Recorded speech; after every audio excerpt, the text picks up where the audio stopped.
Hey guys, tonight we find ourselves stepping barefoot across cool mosaic tiles, the distant hum of a Roman city curling through open windows, carrying the mixed scents of olive oil, spiced wine, and the ever-present tang of wet stone after rain. It's the early evening of May 4th, AD 64, in the bustling city of Pompeii, just before the city will become a legend, but right when its life is at its peak. The street outside is alive with merchants shouting, donkey hooves clacking, and children darting under archways. But here, behind these carved wooden doors, you're about to step into the very heart of Roman daily life. And in this world, sex isn't hidden. It's in the air, the art, the jokes. Everywhere you turn, and almost everyone knows your business. So brace yourself. If you think modern life is oversharing, you probably won't survive the gossip-fueled, sex-soaked world of ancient Rome. If you want more wild stories from the past, hit that like button and drop a comment with your city and local time. Let's see who's watching from the wildest places tonight. Stay with me till the end to discover just how much of this madness survived into our own lives, because history never sleeps, and neither do the secrets behind closed doors. Ready? Let's begin. Before someone notices you staring at that risque fresco. You wander into the thick of Roman daily life, and immediately, you realize that sex isn't something people hide here. The concept of privacy is barely a whisper. In fact, in Rome, public and private blend so closely that you wonder if the ancient Romans ever had a quiet moment to themselves at all. The city is packed, built with narrow streets and apartment blocks called insulae, where families crowd together with merchants, slaves, and the relentless chorus of everyday activity. Let's start with the basics. Sex for Romans is like bread and wine, a fundamental part of the world, both celebrated and functional, both personal and public. You don't have to search far for it. On a simple walk to the public baths, you pass graffiti scratched into brick walls. Some of it is crude, some of it's hilarious, and much of it would make your modern grandmother blush. One wall boasts, "We two dear men, friends forever, we're here. If you want to know our names, look up in the stars." Another, more direct, proclaims, "Secundus loves Kellia, who cares what her husband thinks." Even the baths, the lifeblood of Roman relaxation, hewn with sexual tension, you slip into the warm steam, and you can't help but notice the way men and women eye each other, whisper, and sometimes, if they think no one's looking, disappear together for a quick business meeting behind a pillar. The bathhouses double as social clubs, matchmaking hubs and rumor mills. You overhear women rating the attractiveness of gladiators, and men debating whether Venus or Bacchus is the patron of tonight's flirtations. Public life is filled with sexual imagery too. Amulets in the shape of phalluses dangle from doorways and children's necks. Not as a joke, but as protection from the evil eye. These little icons, called fascina, are everywhere, swinging cheerfully in the breeze or gracing mosaic floors with a sort of wink. Romans believe the phallus wards off jealousy and bad luck, which is probably why you find one perched over the bakery next door, its presence a silent but not so subtle message. We have nothing to hide, let's be honest. In this city, people really do see everything. Apartment blocks have thin walls, bedrooms are stacked on top of each other, doors are little more than curtains. If a couple is making love upstairs, you know about it. So does the neighbor, and probably the neighbor's dog. Even the elite, living in sprawling homes with marble columns and hidden courtyards, can't escape the city's sense of shared experience. And then there's the gossip. Oh, the gossip! You get used to hearing a constant trickle of stories about who's sleeping with who was caught sneaking into whose villa after dark, and which merchant's wife is entertaining the baker on slow afternoons. The rumors race faster than the chariots in the Circus Maximus. If you slip on the steps and end up in a compromising position, you can bet someone will immortalize your embarrassment on a wall or in a joke at the next dinner party. Sometimes this public openness borders on the theatrical. There's a festival for almost everything, but some celebrations really take the cake, or the grape as it were. At Saturnalia, the entire city turns upside down. Masters serve their slaves. Everyone drinks themselves silly, and people take liberties of all kinds with their neighbors. The boundaries between propriety and pleasure become so blurred you can barely tell who's in charge anymore. And through it all, Jokes and stories about sex pour through the streets like wine from a broken amphora. Of course, not everyone enjoys equal freedom. The line between a respectable Roman and a scandalous one is as fine as a thread, and sometimes it's drawn for you before you're even born. If you're a wealthy man, the world is more forgiving, your flirtations are admired, your affairs are quietly envied. If you're a woman, or worse, a slave, everything gets complicated. Still, even with double standards, sex remains a shared, living language. Let's not forget the children. Roman kids grow up surrounded by all this. No one's hiding the statues or covering the murals. If anything, parents explain it as just another part of adult life. Something mysterious, but not shameful.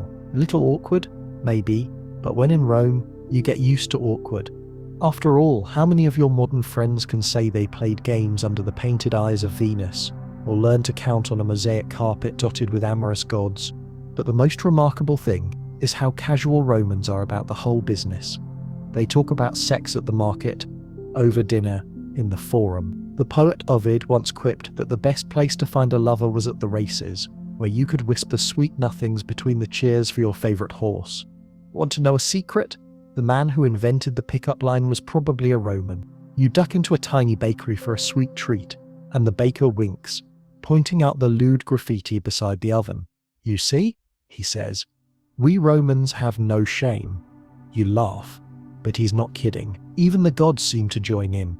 Venus, goddess of love, is everywhere, gracing doorposts and jewelry, her image carved into combs and hairpins. Every other festival is in her honor, or in the honor of Bacchus, the god of wine and wild nights. If you want to have fun, you invoke Bacchus. If you want love, Venus.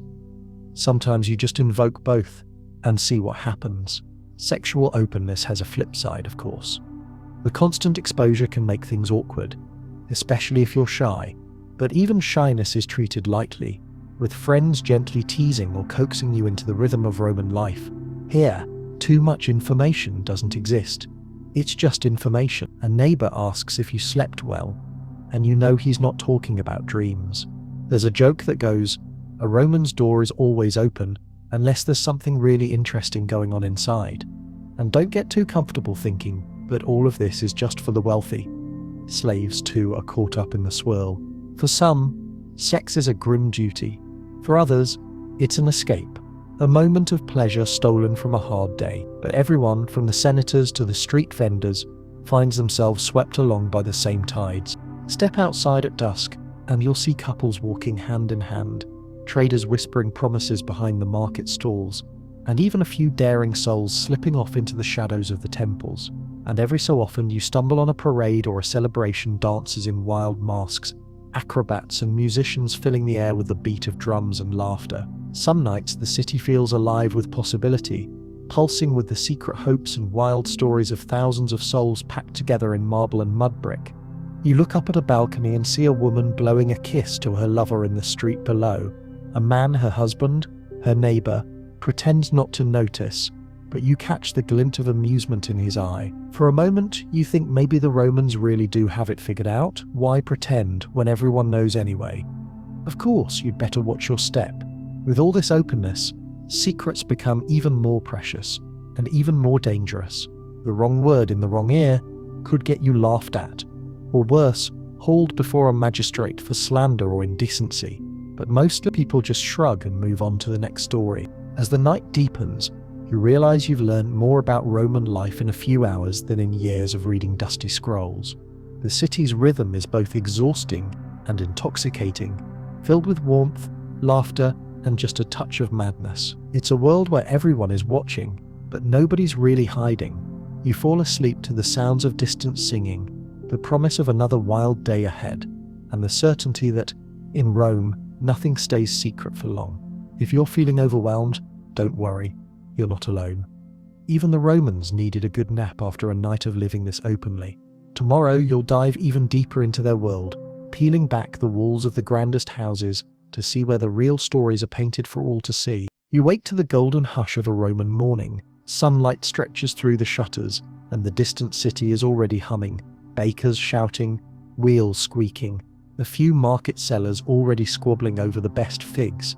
But your destination today isn't the market or the circus. You're about to walk straight into the private heart of Roman life, the Domus, the Roman house, where the walls themselves have stories to tell, sometimes much racier ones than the people living inside. You step through the carved doorway of a wealthy Roman's home, and the first thing you notice is the open layout. No cozy front yards or privacy hedges here. The main door opens right into the atrium, a high-ceilinged space lit by a central skylight called the compluvium. Water trickles into a marble pool at your feet. But before you can even look up at the frescoes, your eyes are drawn to the bold, unapologetic artwork ringing the walls. It hits you. In Rome, the walls really are watching you, or maybe winking. All around the atrium, frescoes in vivid reds, deep blues, and golden ochres show not only mythic heroes and banquet scenes, but also images that would make a modern museum tour guide nervously clear their throat. Here's Hercules rescuing a maiden. Yes, but with the maiden's tunic accidentally sliding off her shoulder. Here's a pair of gods entwined, their bodies twined together so artfully you almost miss what's going on, until your brain catches up. And above the family shrine, the chubby Cupid, with an unmistakably suggestive grin, gesturing at a bowl of figs. Let's just say figs had a meaning all their own. You haven't even made it to the dining room, and you're already blushing. Everywhere you look, there's art hinting at sex, love, fertility, or sometimes skipping the hint and going straight to the punchline. It's not just here for shock value. For Romans, sexuality is part of the natural order, a sign of abundance and health. A well-decorated home doesn't just show off wealth, it signals fertility, luck, and a family that's got nothing to hide. The ruder the god, the bigger the blessings. Apparently, there's even a little terracotta Mercury perched on a shelf with a, let's say, impressively detailed appendage, right at eye level for guests. Mercury, god of travelers and tricksters, seems to be in on the joke. You move deeper into the house, and each room builds on the theme. The triclinium, or dining room, is where dinner parties go from dignified to decadent. The couches ring the tables, and the walls are alive with scenes from myth, many of them involving seduction, disguise, or divine mischief. Dionysus, Bacchus to the Romans, makes frequent appearances, often surrounded by satyrs and maenads, in states of undress that would have made your high school art teacher faint. Sometimes the host leaves a painted riddle, or a cheeky inscription on the wall. Let him who drinks deep enjoy all pleasures. You're not sure if they mean the wine or something else entirely. But the art isn't just for guests. The bedrooms, cubiculum often feature their own murals, some more explicit than the public spaces. Here, the gods get busy, mortals sneak into lovers' beds, and nymphs frolic by moonlight. One room might have a gentle scene, a pair of lovers reclining under a fruit tree. The next, well, let's just say you avert your eyes, even though nobody's around to judge. It's almost as if the walls themselves are encouraging passion, offering up little nudges and winks to whoever happens to be inside. You find a dressing room with a painted ceiling. Cherubs dangle from garlands, pouring wine, playing flutes, chasing each other with what looks suspiciously like olive oil bottles. Here's a practical joke from the ages. Some Roman homes even feature surprise paintings of, shall we say, enthusiastic satyrs behind the door, an ancient version of jump scare rated R. A guest pulls open the door for a toga change, and surprise, even 2,000 years ago, they loved a sight gag. Some rooms keep the jokes going, using innuendo that only the adults would get. A mural might show a baker with an oversized loaf of bread, watched by a very interested Venus. Even the family's garden has statues tucked among the fig trees, tiny, grinning Priapus figures, guardians of fertility and apparently of giving everyone a laugh on the way to the privy. Priapus was the god of gardens, but also of, well, being very well endowed. He was supposed to scare away thieves and birds, but mostly he seems to scare up a lot of giggling. And it's not just art. Walk into the family's private altar, the lararium, and you'll see household gods, Lares and Penates, dressed up with little offerings. Sometimes there's a carved amulet, or painted phallus among the incense and flowers. Sex isn't something to sweep under the rug. It's a force to respect, even honor, at home. Romans believed the luck of the household depended on keeping both the ancestors and the forces of fertility happy. You wonder if anyone ever left an offering in a little note. Dear ancestors, please, no more embarrassing frescoes. Even furniture gets in on the act. The bed frames, carved in dark wood, might feature nymphs and fauns, their limbs twined in playful chaos. You see silver oil lamps in the shape of reclining lovers, the flame flickering out of a spot that's, let's just say, it's not a candle holder you'll find at IKEA. Guests are meant to see these things. They're meant to talk about them. If the family's status is high enough, the bolder the decor, the more sophisticated they seem. And then, just as you think you've seen it all, you remember the kids. Surely they were shielded from this, right? Well, think again. Children grow up seeing the same murals and statues as their parents. They hear the same bawdy jokes at the table. They're taught that these images represent luck, love, power, not shame. A fig is just a fig, unless it's not. But either way, it's not hidden. You make your way to the kitchen, and even there, tucked by the hearth, is a tiny figurine of Venus, smiling with serene confidence. The cook tells you, between preparing bread and gossiping with the maid, that Venus ensures the bread always rises. No one even tries to keep a straight face at that pun. As the day drifts on, the house fills with guests and family. You realize that, in Rome, the Domus is both fortress and stage. The host wants you to see his wealth, his luck, his sophistication. He also wants you to get the joke, to be in on the secret history painted all around you. When you compliment a mural, the lady of the house smiles and tells you, "Ah, that's from my husband's favorite myth. He always liked a good chase." There's a twinkle in her eye, and you sense that maybe the chase isn't always about the gods. During festivals, the house comes even more alive. Garlanded with flowers and ribbons, the statues of Venus and Priapus are given special offerings: honey cakes, garlands, even tiny wreaths for luck in love. The family might host a gathering in the triclinium, inviting friends to enjoy poetry, music, and naturally a bit of flirtation under the approving eyes of Bacchus's Venus. Sometimes these evenings end with games that would make a modern bachelorette party look tame. For a Roman, to love and laugh is to honor the gods themselves. It's not just the grand villas, either. In smaller, humbler homes, you still find these motifs. Even a rented room in a city insula might have a crude painting scratched above the bed, or a terracotta charm nailed to the door. You pass by an alley and glimpse a little shop selling amulets, some for luck, some for fertility, and some for whatever trouble you want to get into on a Saturday night. But don't mistake this for simple crudeness. Roman art is clever, layered, and full of sly humor. What looks like a myth about Jupiter seducing a nymph is also a coded reference to politics, ambition, or household rivalries. The walls are both protection and confession, a place where you can flaunt your status, your taste, and your appetite, all without saying a word. Romans love nothing more than a good double entendre. Even the slaves, whose lives are often hidden from history, leave their mark in these spaces. Some houses have graffiti scratched into less formal walls. Love notes, jokes, sometimes complaints. "Felix loves the baker's girl," one scrawl reads. Another, "Marius was here, he had a good time." You can't help but imagine the stories behind those words, the secret moments in the shadow of these painted gods.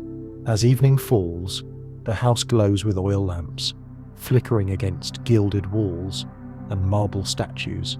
The guests grow bolder, laughter rings louder, and you sense the house itself is happy, content to play its part in the great Roman theatre of love and life. The murals fade into gold and shadow, but the stories they tell linger long after the guests have gone. You step outside, blinking in the soft Roman twilight. The city is waiting. Somewhere, another house is hosting its own gathering, its own stories painted in frescoes and whispered in alcoves. The walls of Rome are full of eyes, but they're not judging. They're inviting you in, asking if you're clever enough to get the joke, brave enough to join the game, and willing to let history leave a little blush on your cheeks. So, next time you see a plain white wall, just remember, in ancient Rome, that was a missed opportunity. Here, the walls talk, they tease, and sometimes they even make you part of the story. The day rolls on, and so does the Roman obsession with love, lust, and alliances. The laughter of last night's dinner party still echoes off the marble, but behind every open display and sly fresco, another truth waits. In Rome, sex isn't just fun, it's politics, power, and property. You're about to find out just how tangled the web of marriage, affairs, and mistresses really is. If you thought a Roman house was full of wild art, just wait until you hear what goes on inside the Roman marriage bed. Spoiler alert, it's rarely about romance, and even less about monogamy. Let's start with the basics. You've just been invited to a wedding. Don't imagine white gowns, love songs, and a dance floor. The Roman wedding is a brisk, pragmatic affair, usually arranged between families looking to cement business, boost social standing, or combine fortunes. The bride, often no older than a modern teenager, stands quietly as contracts are signed and vows are recited. There's a symbolic gesture, the clasping of hands, the sharing of bread, and that's it. No happily ever after speech, just the cold, hard seal of family advantage. You watch the newlyweds leave, trailing behind a crowd of relatives who are already debating the dowry and calculating the status points. The husband, usually older, sometimes by decades, glances politely at his new wife, but you know his mind is elsewhere. It's not that affection is impossible, it's just not required. For many Roman couples, the wedding night is a formality, an obligation to produce children, preferably sons, and maintain the family line. Love, if it grows, is a pleasant surprise, not an expectation. As the weeks pass, you notice something else. Everyone seems to know the rules of this game, even if nobody says them aloud. Affairs are, if not expected, at least tolerated. A Roman husband may keep a mistress, a concubina, or several. These women might live discreetly in the city, supported by his wealth, or visit the damus when the wife is occupied. Some wives, especially among the elite, turn a blind eye. After all, as long as the property and legitimate heirs are protected, what happens in the triclinium, or the garden, or the villa in the countryside, is just another part of the social script. Roman poets joke openly about these arrangements. Martial, always ready with a jab, warns wives not to be too suspicious when their husbands come home late. After all, even the gods stray now and then. Ovid, meanwhile, offers detailed advice on seduction, complete with recommended compliments and strategies for avoiding jealous husbands. Love, he writes, is a war, and every general needs a good escape plan. It's not just the men, either. Women, especially those with money or influence, find their own paths to pleasure. Some take discreet lovers, others, locked in passionless marriages, channel their energy into poetry, music, or the worship of Venus, who, rumor has it, is always ready to help a woman in need of a little fun. The historian Tacitus tells of powerful women who orchestrate entire networks of lovers and confidantes, using charm and wit to carve out space for themselves in a man's world. If they get caught, well, it depends. The higher your status, the more you can get away with. You begin to see just how flexible the Roman idea of marriage really is. Fidelity isn't demanded, at least not in the way modern romantics imagine. What matters is who you sleep with, and how it affects the family. For a husband, affairs with slaves, prostitutes, or women of lower status are seen as harmless recreation. It's only when a mistress gets too ambitious, or an affair with another nobleman's wife gets exposed, that the whispers start and reputations tremble. Wives, of course, walk a finer line. A discreet affair might be overlooked, especially if it's with someone of equal or lower status, and if it produces no embarrassing consequences, no illegitimate children, no public fights, no duels in the street. But if word gets out, or if a rival wants to stir up trouble, the punishment can be severe: divorce, exile, or even death. Don't worry though, Roman society has 1,000 ways to keep a scandal just under the surface. Gossip is the city's favorite sport, but outright disgrace, that's bad for everyone's business. Marriage contracts spell out all the legal obligations: dowries, inheritance rights, rules about children, but love, that's an afterthought. A good Roman spouse is loyal in public, produces heirs, and keeps the family's name clean. Everything else is negotiable. Some couples even become friends, partners in the grand scheme of Roman ambition. Others live parallel lives, meeting at family dinners and nodding politely across the room. Then there are the concubines. Unlike wives, Concubines don't bring dowries or legal rights, but they can wield quiet influence. Some are educated, witty, and beautiful, entertaining guests, and advising their lovers on business or politics. A favored concubine might rise to great wealth, even freedom, and sometimes if the stars align, she might become the legal wife if the first wife dies or is divorced. Just don't count on it. Romans love drama, but they prefer it on the stage. Slaves, too, are part of this picture. Many wealthy men take sexual advantage of slaves, male and female alike. This is not romance, it's power, plain and simple. The law doesn't protect the slave, their consent isn't required, and any children born from such unions are property, not family. Some mistresses and wives accept this with a shrug, while others resent the presence of slave concubines in the household. Occasionally, a slave becomes a confidant, a secret keeper, or even the real love of the master's life. More often, they're invisible, their lives woven into the background of Roman domestic chaos. But it's not all gloom. Romans also believe in passion, laughter, and the odd moment of genuine connection.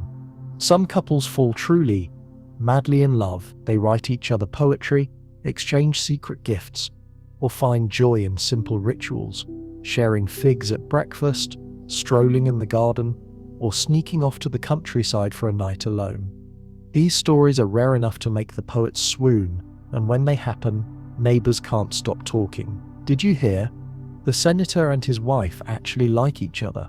In Rome, that's practically a scandal. Meanwhile, the city seethes with romantic intrigue.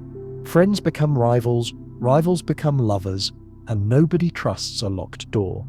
You hear of a senator who leaves secret messages for his mistress in the public baths, and a baker's wife who arranges midnight meetings with the local doctor. It's hard to keep a secret in a city where everyone's listening, and even harder to stay bored. There's a saying, in Rome, every neighbor is a spy and every alley has ears. As you wander the streets, you start to recognize the signs. A woman wears her hair in a certain style, and rumors swirl that she's signaling her availability. A man sends a slave with a folded note. Nothing suspicious until you realize the wax seal bears Venus's symbol. A pair of earrings, a certain kind of ring, a whisper at the races, all become part of the code. You wonder how many love stories are unfolding around you, just out of sight. Roman law, of course, has plenty to say about all of this. Marriage is sacred, but divorce is common. A husband can divorce his wife for infertility, infidelity, or simply because he's found someone more suitable. A wife, with her father's help, can leave her husband for cruelty, neglect, or if he brings disgrace to the family. Children from a first marriage might live with their mother, their father, or be shuffled between relatives according to the latest power play. It's messy, but it works, most of the time. Affairs between nobles are the juiciest scandals, especially when they cross social lines. Senators caught with actresses, matrons caught with gladiators, young men falling for dancers. These are the stories that fill the city's gossip mill. The more forbidden the affair, the more likely someone is to immortalize it in graffiti, poetry, or a knowing glance at the dinner table. The poet Catullus, famous for his raw emotion, writes furious verses about his lover's infidelities, venting to the world and cementing her reputation and his own heartbreak in literary history. The games don't stop at love and marriage. At certain festivals, like the Lupercalia, social rules loosen even further. Young men run through the streets, lightly whipping willing women with strips of goat skin to encourage fertility. Yes, really, couples mingle, old alliances blur, and for one night, almost anything goes. Some Romans treat these festivals as a chance to test the limits of their vows. Others see them as a harmless release valve. Either way, the city buzzes with anticipation and the promise of new stories come morning. You catch snippets of conversation everywhere. Two matrons discussing the best way to keep a husband interested, answer flattery, new jewelry, and sometimes a little jealousy. A pair of slaves whispering about which mistress is the most generous. A senator complaining that his wife has taken a lover, but admitting after a little wine that he's hardly innocent himself.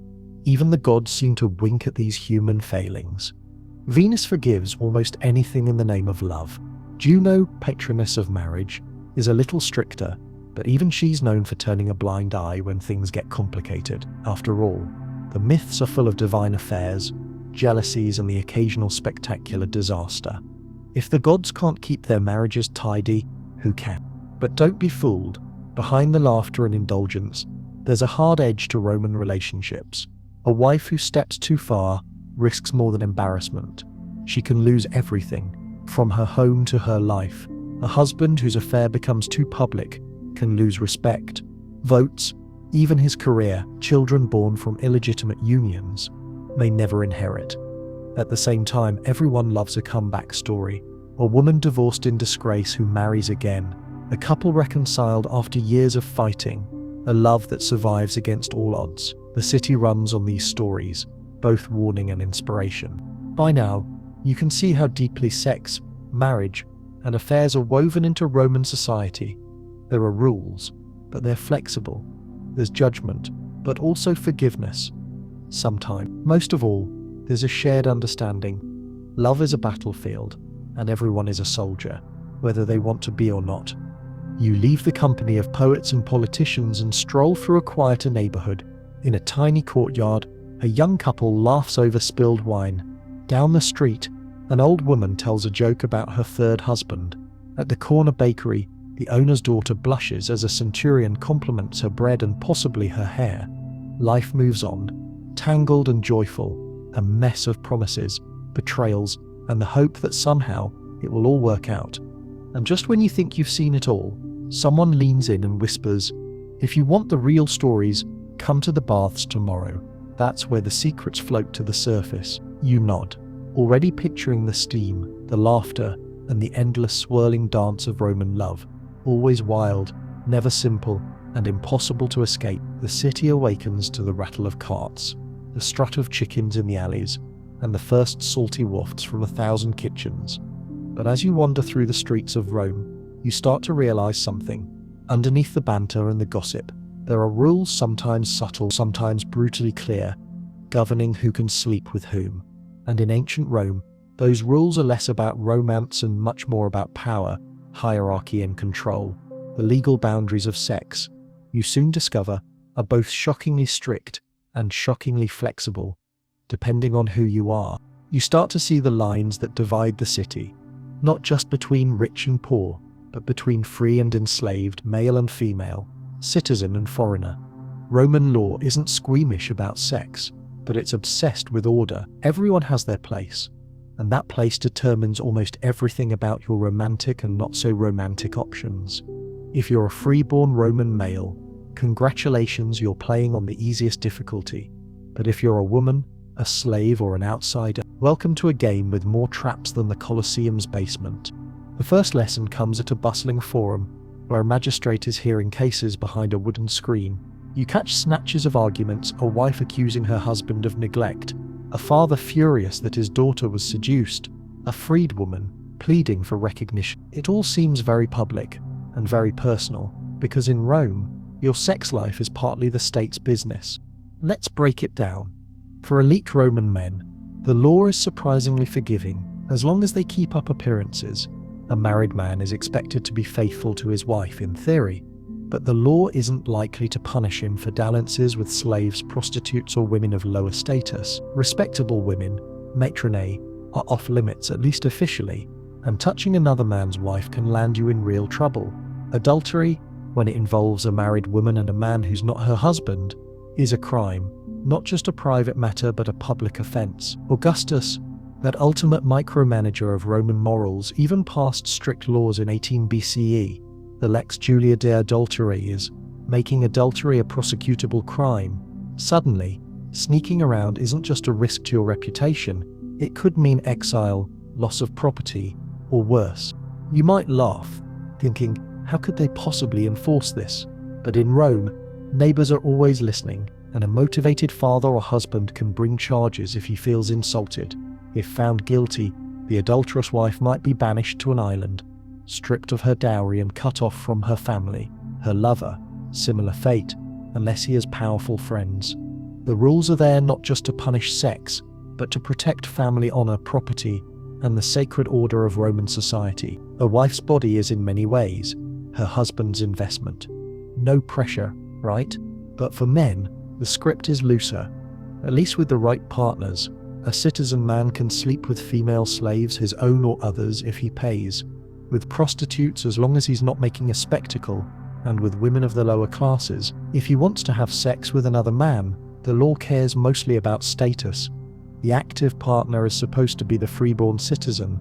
The passive partner is expected to be of lower status, a slave, a freedman, or a foreigner. For a Roman, it's not the act itself that's shameful, but being on the wrong end of power. There's even a word, synodis, for a man who lets himself be penetrated. It's an insult, used to mark him as less than manly. Fun fact, Romans have more words for sexual roles than modern English has for pizza toppings. As you walk along the colonnaded streets, you spot a slave market. The reality hits you. Slaves have no legal rights over their own bodies. Their owners can use them however they wish, for labor or pleasure.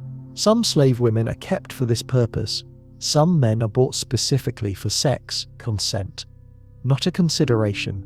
You hear jokes about rich matrons seducing their handsome Greek tutors, but the truth is, slaves rarely have a choice. Their bodies are property, another coin in the Roman economy of desire. It's a hard truth, one the frescoes and witty poets don't always reveal. On the other side of the spectrum are the Vestal virgins, those priestesses of Vesta whose chastity is considered essential to Rome's survival. If a Vestal is found to have broken her vow of celibacy, the punishment is as dramatic as the roller elf. She's buried alive, and her lover is beaten to death. It's the ultimate warning. Some boundaries are not to be crossed, no matter how wild the city's reputation. You find yourself invited to dinner at the home of a powerful senator. The conversation turns inevitably to a recent scandal. A young noblewoman caught with her lover, her furious father threatening to bring charges. The senator sighs. It's not the sex, he explains. It's the insult, the shame. You notice that nobody seems bothered by the fact that the senator's own son has half a dozen girlfriends, and at least one special friend among the slaves. Boys will be boys, someone laughs. The women exchange knowing looks, and the party moves on. Inheritance is another battlefield. In Roman law, only legitimate children, born to a legally married wife, can inherit. If a man fathers a child with a slave or concubine, that child is a slave, unless he formally recognizes and frees both mother and child. This gives rise to all sorts of maneuvering. Rich men sometimes adopt their illegitimate sons or marry their concubines to legitimize children. But it's a gamble. The stakes are high, and every family has a story about a fortune lost to an inconvenient heir. You learn that even engagement sponsalia is a legal state. Promises can be broken, sometimes with compensation, sometimes with a duel. If a young woman is found not to be a virgin on her wedding night, her husband can send her back to her family in disgrace. And yet, the double standard is breathtaking. Nobody checks the groom. The good Roman girl is guarded closely, her movements tracked, her friends and letters scrutinized for signs of trouble. If you want freedom, you better be born male, or know how to play the game. There are loopholes, of course. Concubinage is a legal grey area, essentially a recognized, long-term mistress, often a freedwoman or foreigner, who lives with a man but doesn't threaten his marriage or property rights. This relationship can last for years, even decades, and sometimes becomes a genuine partnership. The law looks the other way, as long as everyone knows their place. Divorce is common, far more so than you'd guess from the poet's moaning. If either spouse is unhappy or has political ambitions, a marriage can be dissolved with little ceremony. Women with powerful families can and do initiate divorce, sometimes going through multiple husbands in pursuit of security, wealth, or a better social fit. Men, especially as they age or rise in status, may divorce an old wife to marry a younger, richer, or more useful one. The new wife brings a fresh dowry, new connections, and, with luck, a son or two. It's not romantic, but it keeps the city's bloodline swirling. You catch a bit of graffiti on a tavern wall. Marriages are like shoes, change them when they pinch. Practical, if not particularly heartwarming, but not all unions are so calculating. Some lower-class Romans, unburdened by politics, marry for companionship, for love, or because nobody else is available. In these homes, the rules are still there, but the stakes are lower. Adultery is less likely to cause a scandal unless it results in violence or a public outcry. Even here, though, jealousy can flare. The line between private and public is razor thin. What about same-sex relationships? The rules shift again. For freeborn Roman men, the expectation is that they will play the active role, whether with women or with men of lower status. Freeborn women engaging in same-sex relationships, well, the law is mostly silent, more puzzled than scandalized. The poets joke, the gossips whisper, but unless there's a public spectacle or political embarrassment, the city shrugs and moves on. It's the power imbalance, not the act itself, that raises eyebrows. Sometimes, the law steps in for moral reasons. Augustus's marriage laws penalize bachelors, encourage large families, and offer rewards for producing legitimate children. He wants to fill Rome with new citizens, and what better way than to regulate the bedroom? The census takers come knocking, counting heads, and reminding everyone that, in Rome, your family is the state's business. If you stay single too long, you might lose your inheritance. If you commit adultery, you might lose your fortune. No pressure, right? You start to realize how much energy goes into maintaining these boundaries, and how much effort goes into slipping past them. Love notes passed by slaves, secret meetings at the baths, coded gestures at the theatre. Rome's great sexual drama unfolds not just in bedrooms, but in markets, forums, and public gardens. Everyone's watching, everyone's whispering, and everyone at least once crosses a line they're not supposed to. You witness a minor scandal at the amphitheatre. A senator's son, caught embracing a famous actress, is dragged away by his father's guards. The crowd roars, half with laughter, half with envy. The actress is fined. The boy sent off to study philosophy, the ancient Roman version of military school. In a month, nobody will remember, unless of course someone scribbles a poem about it on the city walls. Not all boundaries are legal. Social status matters as much as the law. A wealthy man's affair with a slave might be ignored, but an affair with another man's wife can end in blood. A senator's daughter flirting with a gladiator risks disgrace, even violence. The rules aren't written in stone, but everyone knows them, and breaking them can cost you everything. You leave the city centre and walk through the suburbs, where life is a little slower, but the rules are the same. In a modest villa, a freed woman tells you her story. Bought as a slave, freed by her lover, now married with children and running a small shop. She shrugs when you ask about the old days. In Rome, you take what you can get. The law is the law, but love is love. The sun sets over the rooftops, casting long shadows across the city's tangled web of relationships. You realize the legal boundaries aren't just about sex, they're about keeping Rome itself in order. Who you love, who you marry, who you bed, all pieces in the giant mosaic that is Roman society. Break the wrong rule, and you risk not just scandal but exile or death. Play your part, and you might just get away with a little happiness, or at least a good story to tell at the next dinner party. As night falls, the city lights up with promise. Somewhere a husband is sneaking out to meet his lover, a wife is slipping a note to her old flame, a slave is dreaming of freedom, and you're still an outsider, watching, learning, maybe wondering how many of these rules would survive in your own world. Don't worry, you'll find out soon enough. Tomorrow night you're invited to the most notorious after-party in Rome, where the boundaries get blurrier, the wine flows freely, and the games begin. You can't help but feel a shiver of anticipation as the day slides into dusk, because tonight, you're headed straight into the heart of Roman nocturnal life. The legendary banquet. If the walls of the domus tell half the story, the dinner party reveals the rest, and often it's a wilder ride than anything scratched onto a bedroom wall. Here, food, wine, gossip, and flirtation blend into a single, unforgettable event. A party where the boundaries between appetite and desire become almost indistinguishable. You arrive at the house of your host, a mid-level senator known as much for his lavish feasts as for his fondness for a bit of mischief. The air outside is scented with laurel and rosemary garlands, torches flicker along the entrance, and servants bustle to and fro, balancing trays of olives, honey cakes, and wine jugs, so heavy they look like a strongman competition waiting to happen. As you step into the atrium, you're greeted by a dun, laughter, clinking cups, the high trills of a flute player in the corner, The host sweeps up with a practiced smile, wraps you in a half hug, and thrusts a goblet into your hand. "No empty hands tonight," he declares, already sloshing more wine across his marble floor than most Romans see in a week. You barely have time to find your spot on a couch in the triclinium before the first course arrives. Dormice rolled in poppy seeds, tiny sausages, eggs bathed in garum, the city's beloved fish sauce. If the food seems excessive, it's just the opening act.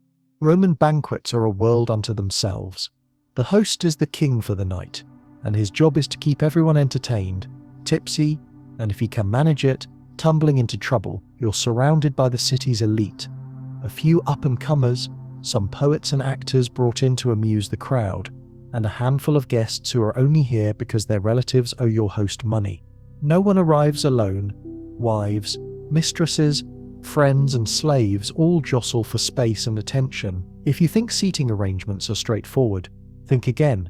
Who sits where, and next to whom is a language all its own, bristling with social and sexual subtext. The meal itself is almost theatrical.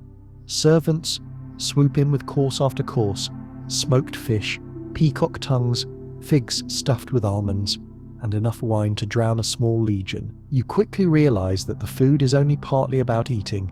It's a way of showing off, a stage for conversation, and the opening move in a night of subtle and sometimes not so subtle seduction. Toasts fly back and forth, each more elaborate than the last. Someone makes a pun involving oysters and Venus that leaves half the table in stitches and the other half pretending not to get the joke. But soon, the conversation slides from witty to risque. Romans, after all, love a bawdy story. The poets quote Ovid with a wink, and no one hesitates to top a dirty joke with something even more outrageous. One guest recounts the tale of a neighbor who tried to hide a lover in a laundry basket, only to have the basket upended in front of the whole household. The punchline: the only thing more embarrassing than being caught was being recognized by your own slave. You laugh along, but you're careful not to spill your wine. Drunkenness is encouraged, but clumsiness is for beginners. The real fun begins as the formal meal winds down and the after-party kicks in. An experience so Roman it's practically an art form. The couches are rearranged, the lamps are dimmed, and the musicians switch from stately hymns to faster, more suggestive rhythms. Guests slip out for fresh air or a secret rendezvous in the peristyle garden, while those who remain challenge each other to games, dice, wordplay, or the ever-popular par in par, a guessing game that somehow always ends with the loser having to down another cup of wine or recite a love poem to someone they secretly admire. It doesn't take long before the games turn flirtatious.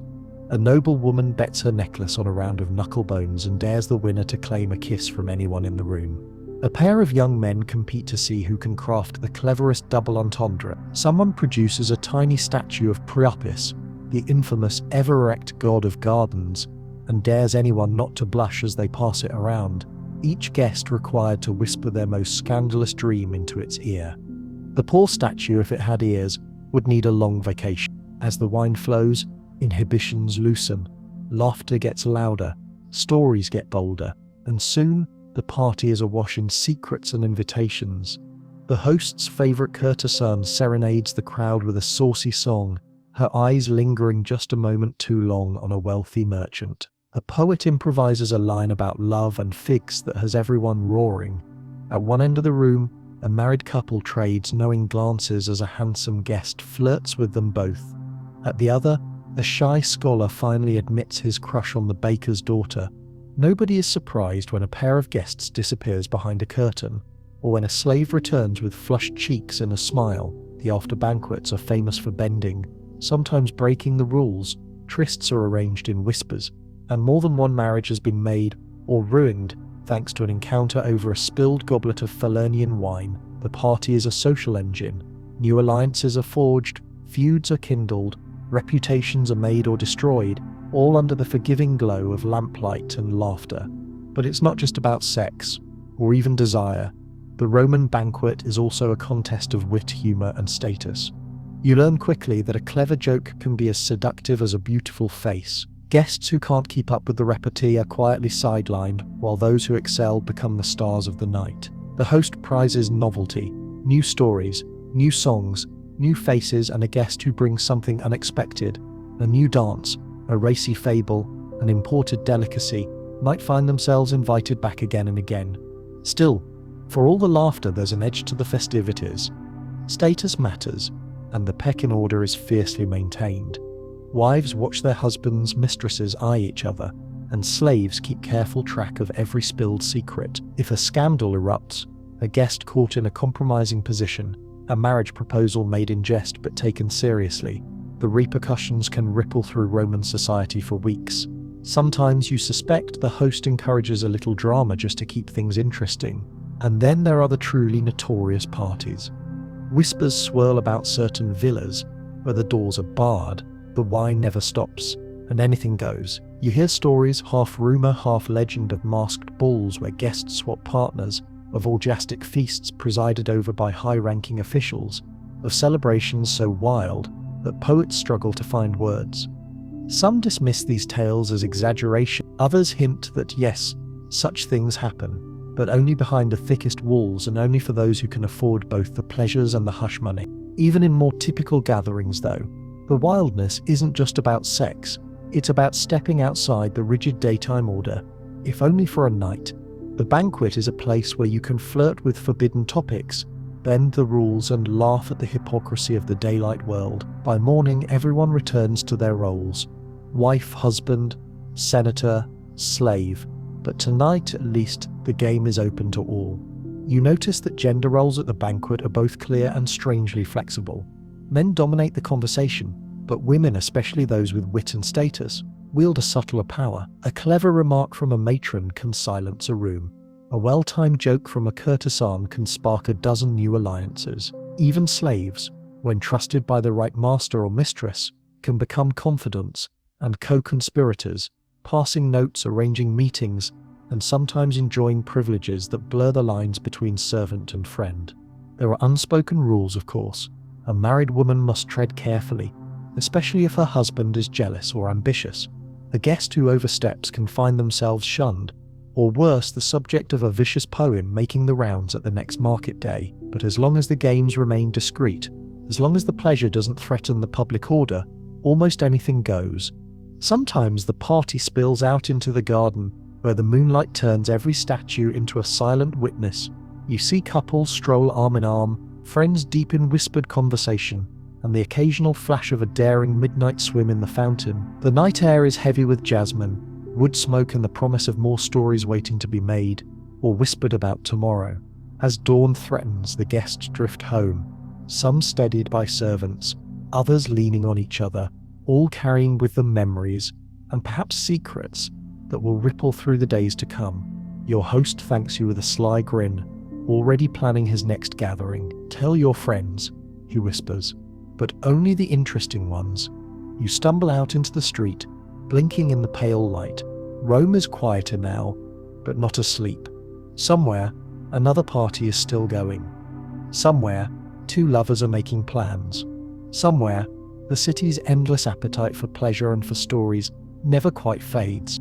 And as you walk home, shoes in hand, hair mussed, you realize you've just lived a night that would make even the wildest Roman poet envious. Tomorrow, you'll see what happens when the city's desires step out of the banquet hall and into the public square, where pleasure is a business, and everyone, it seems, has a price. By the time the sun crawls up over the tiled rooftops, you can feel Rome pulsing with a different kind of energy. The city hasn't slept much. Wine is still on 100 breaths, and half the laughter from last night's banquet still lingers in the streets. But for thousands of Romans, pleasure isn't confined to the velvet shadows of dinner parties. It's a full-time occupation, woven into the city's daily life, both sacred and scandalous, respectable and risque, especially if you know where to look. You set out after breakfast, curiosity guiding your steps past the forum, where senators haggle over laws and merchants argue about prices. Before long, you find yourself in a bustling neighborhood alive with bakeries, taverns, and something a little more controversial, Rome's brothels. You're about to explore a world that makes even the wildest banquets seem quaint. In Rome, prostitution isn't just tolerated, it's regulated, celebrated, and at times, right in your face. The first thing you notice is how open it all is. Brothels, or lupernaria, aren't tucked away in distant alleys. Some sit just off the main roads, their entrances marked by faded paintings or the carved sign of a phallus, a symbol so common it's almost invisible, like a stop sign in a modern city. On your way, you pass a few streetwalkers, their togas hitched a bit higher than fashion requires, eyeing customers with practiced indifference. They lean in the doorways, call out with honeyed voices, and wink at the sailors staggering home from the port. Inside the lupanar, the atmosphere is equal parts business and performance. Tiny rooms with stone beds, sometimes nothing more than straw mattresses, line a narrow corridor. The walls are covered in graffiti, crude drawings, and occasionally, surprisingly artistic frescoes that leave little to the imagination. Each room has its own number, and in some places, a list of specialties painted right above the door. Yes, menu boards existed long before coffee shops. The clientele is as mixed as Rome itself. You see wealthy young men, rough labourers, a pair of visiting merchants, and even a soldier or two with enough coin to spare. Brothels are legal, taxed and organised. The women and sometimes men who work here are mostly slaves or freed women. Their services negotiated and their bodies a commodity like olive oil or bread. The manager, a Leno or Lena, handles the money and keeps things moving smoothly. If there's trouble, a city watchman lingers not far away. You quickly realise that, in Rome, prostitution is a trade, not a shameful secret. Prostitutes register with the authorities, pay taxes, and even have their own legal category, meretrix. Some carry tokens or licenses to show their status, and the city records who works where. There's no hiding behind euphemisms. Everything is out in the open, sometimes a little too open, depending on your level of prudishness. Of course, that doesn't stop anyone from making jokes. The only thing cheaper than Roman bread, someone mutters, is Roman virtue. But the world of prostitution isn't confined to the brothels. You step into a smoky tavern where a few women work the crowd, laughing and pouring drinks, their eyes always watching for the next customer. Some are independent, some employed by the tavern owner, and others somewhere in between. If you're charming or generous, one might slip you a note or arrange to meet you later. It's an economy all its own, bustling, dangerous, and at times surprisingly supportive. The women look out for each other, sharing news about clients, tips for avoiding trouble, and occasionally a sharp word for those who forget to pay. Not all sex workers are created equal. For every back alley brothel, there's a high-class courtesan, an amica, lupa, or scortum, who entertains the city's elite. These women are educated, clever, and as skilled at conversation as they are at seduction. They host their own salons, write poetry, and sometimes advise powerful men on politics or business. They're courted, envied, and when the mood shifts, denounced as corrupters of virtue. Still, they move through the city with a confidence that borders on royalty. Some even manage to buy their freedom, amass fortunes, and retire to lives of relative comfort, a rare but not impossible dream. You hear tales of famous courtesans, one who wrote biting epigrams that put senators to shame, another who drove a chariot at the Circus Maximus, her clients betting fortunes on her victory. These women may never sit with the matrons at a family banquet, but in many ways they're more free than most Roman wives. They answer to no husband, own their own property, and come and go as they please, at least until the law or luck turns against them. Of course, there's a darker side to the trade. Many prostitutes are slaves, owned by the brothel, or by private citizens. Some are forced into the work, their lives controlled by owners who see them as little more than profit sources. The stories you overhear are sometimes chilling. A girl bought at 13, a boy rented out by his master, a woman traded for a handful of silver. The city's appetite for pleasure feeds an entire economy, but it's not always consensual, not always safe, and never truly private. Still, for many, prostitution is just another job, a way to earn a living, and in rare cases, a stepping stone to something better.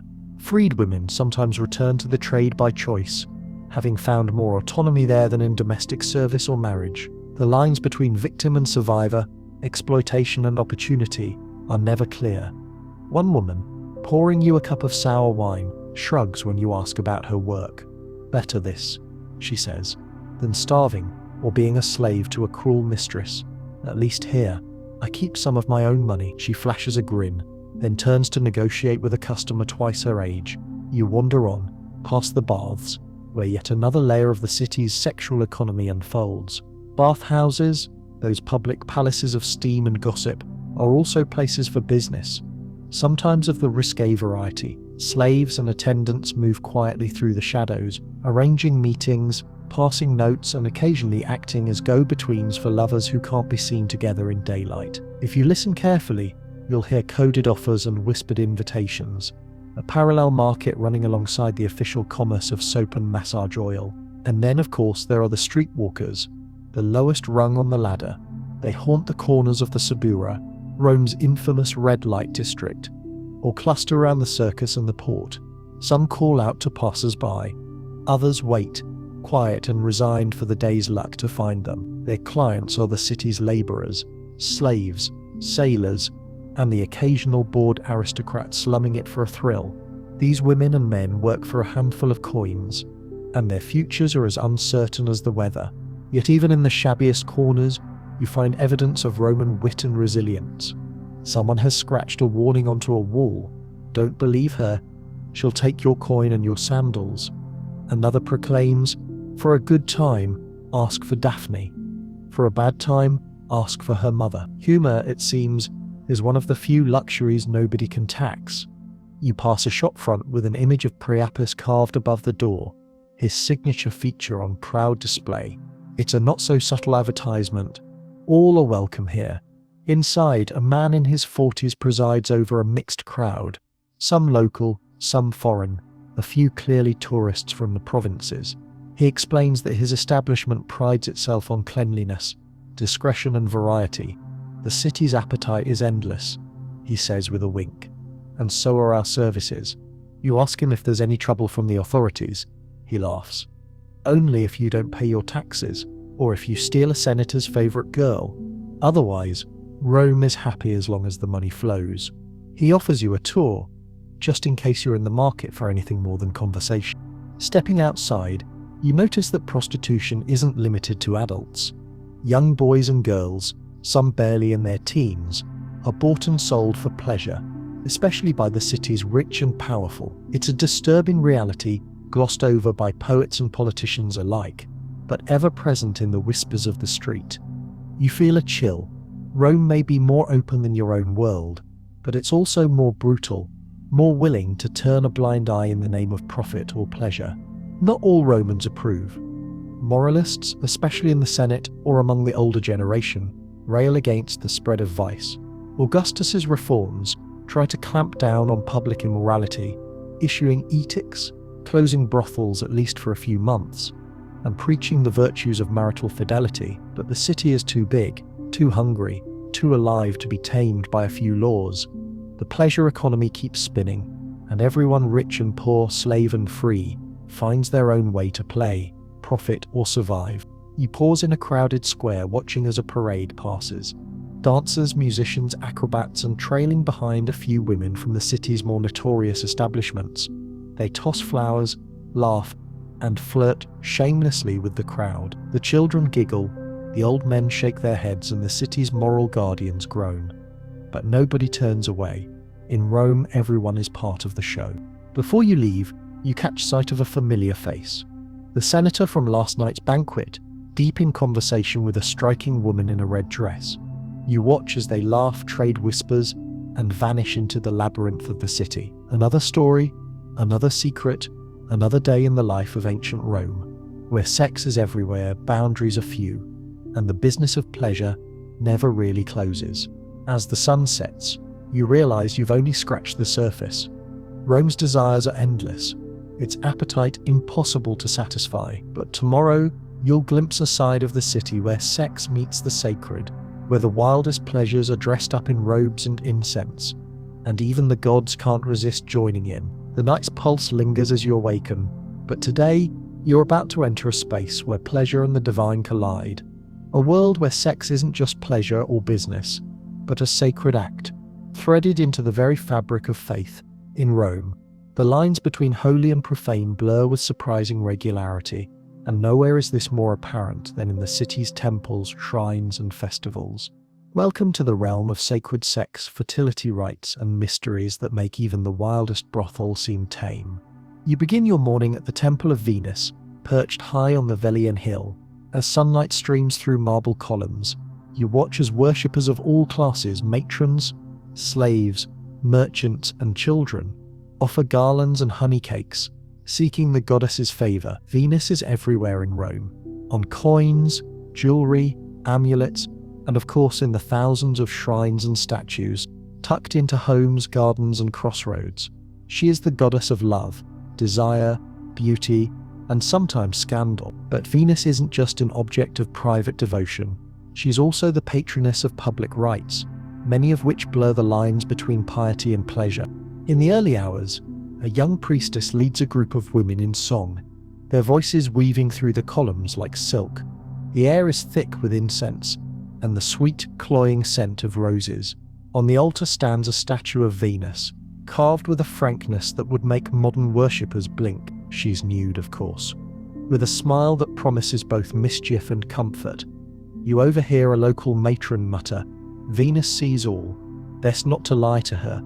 It's as much a warning as a prayer, but as you linger, you realize the Temple of Venus isn't just for prayers and offerings. Throughout the year, the temple hosts a variety of festivals and ceremonies that double as social and sometimes sexual gatherings. During Veneralia in April, for example, women gather to wash Venus's statue and make offerings, hoping for luck in love or a cure for romantic woes. It's a time when barriers lower, secrets are whispered, and even the shyest might confess desires to the goddess and to each other. You notice more than one couple slipping away into the temple gardens. You make your way through the city, and it becomes clear that Venus isn't the only deity with a claim on sexuality. Bacchus, known as Dionysus to the Greeks, is the god of wine, ecstasy, and excess. His festivals, the Bacchanalia, are legendary for their wildness. Officially, these rites are about honoring the god, seeking visions, and purging the soul. Unofficially, they're excuses for revelry, heavy drinking, dancing, and the occasional ecstatic union in a moonlit grove. For years, the Senate tried to ban the Bacchanalia, alarmed by reports of women running wild, men disguising themselves as worshippers, and the blurring of social boundaries. You hear tales, some fact, some fantasy, of masked gatherings, sacred processions, and secret trysts in the shadows of cypress trees. Even in your own time, you might recognize these stories as the original rave. In Rome, the sacred is never far from the sensual. Your next stop is the Temple of Bonadea, a goddess of fertility and healing. Only women are allowed inside, and the rites are cloaked in secrecy. But the rumors are persistent. Late-night rituals, forbidden music, and mysterious healing practices that leave participants flushed and giddy. Some say that on certain nights, married women slip away from their husbands to join these rites, seeking fertility or the freedom to let loose, just for a while. Not all the sacred rites are about pleasure, though. At the Temple of Vesta, the city's 6 Vestal virgins tend the eternal flame, their chastity a matter of national survival. The punishment for breaking their vow is notoriously harsh. Buried alive, a fate that casts a long shadow over their otherwise privileged lives. The Vestals are reminders that for all Rome's sexual license, there are boundaries that must not be crossed. Then there are the imported cults, Egyptian Isis, Persian Mithras, and Cybele, the great mother of Anatolia. These foreign gods bring their own rituals, their own views on sex, gender, and ecstasy. The cult of Cybele, for instance, is infamous for its self-castrated priests, the Galli, who serve the goddess with ecstatic dancing, music, and gender-bending ceremonies that unsettle even the most jaded Romans. Their annual festival is a spectacle. Processions, drums, wild dancing, and according to some, secret rites involving both pain and pleasure, a way to approach the divine by leaving behind the limits of the human body. You wander through the streets during one such festival and see the city transformed. Streets are strewn with flowers, musicians play strange foreign instruments, and men and women dance side by side, some dressed in the garb of the opposite sex, Roman matrons, who by day guard their reputations fiercely, let loose and join the processions, shrieking with laughter, For one day, everyone is allowed to step outside their role, to flirt, to touch, to become someone else. It's a holiday from yourself, sanctioned by the gods. Rome's shrines and temples are also home to countless minor deities, each with their own brand of mischief. Priapus, the garden god, is a favorite for those seeking luck in love or just a good laugh. His statues, oversized and unashamed, guard vineyards, orchards, and even front doors. Offerings of fruit, bread, or wine are left at his feet, along with whispered pleas for potency, fertility, and sometimes a little extra help in the bedroom. Farmers and lovers alike thank him with jokes, poems, and the odd bawdy song. You hear of other practices, less sanctioned, but just as persistent. In some towns and country shrines, sacred prostitution is rumored.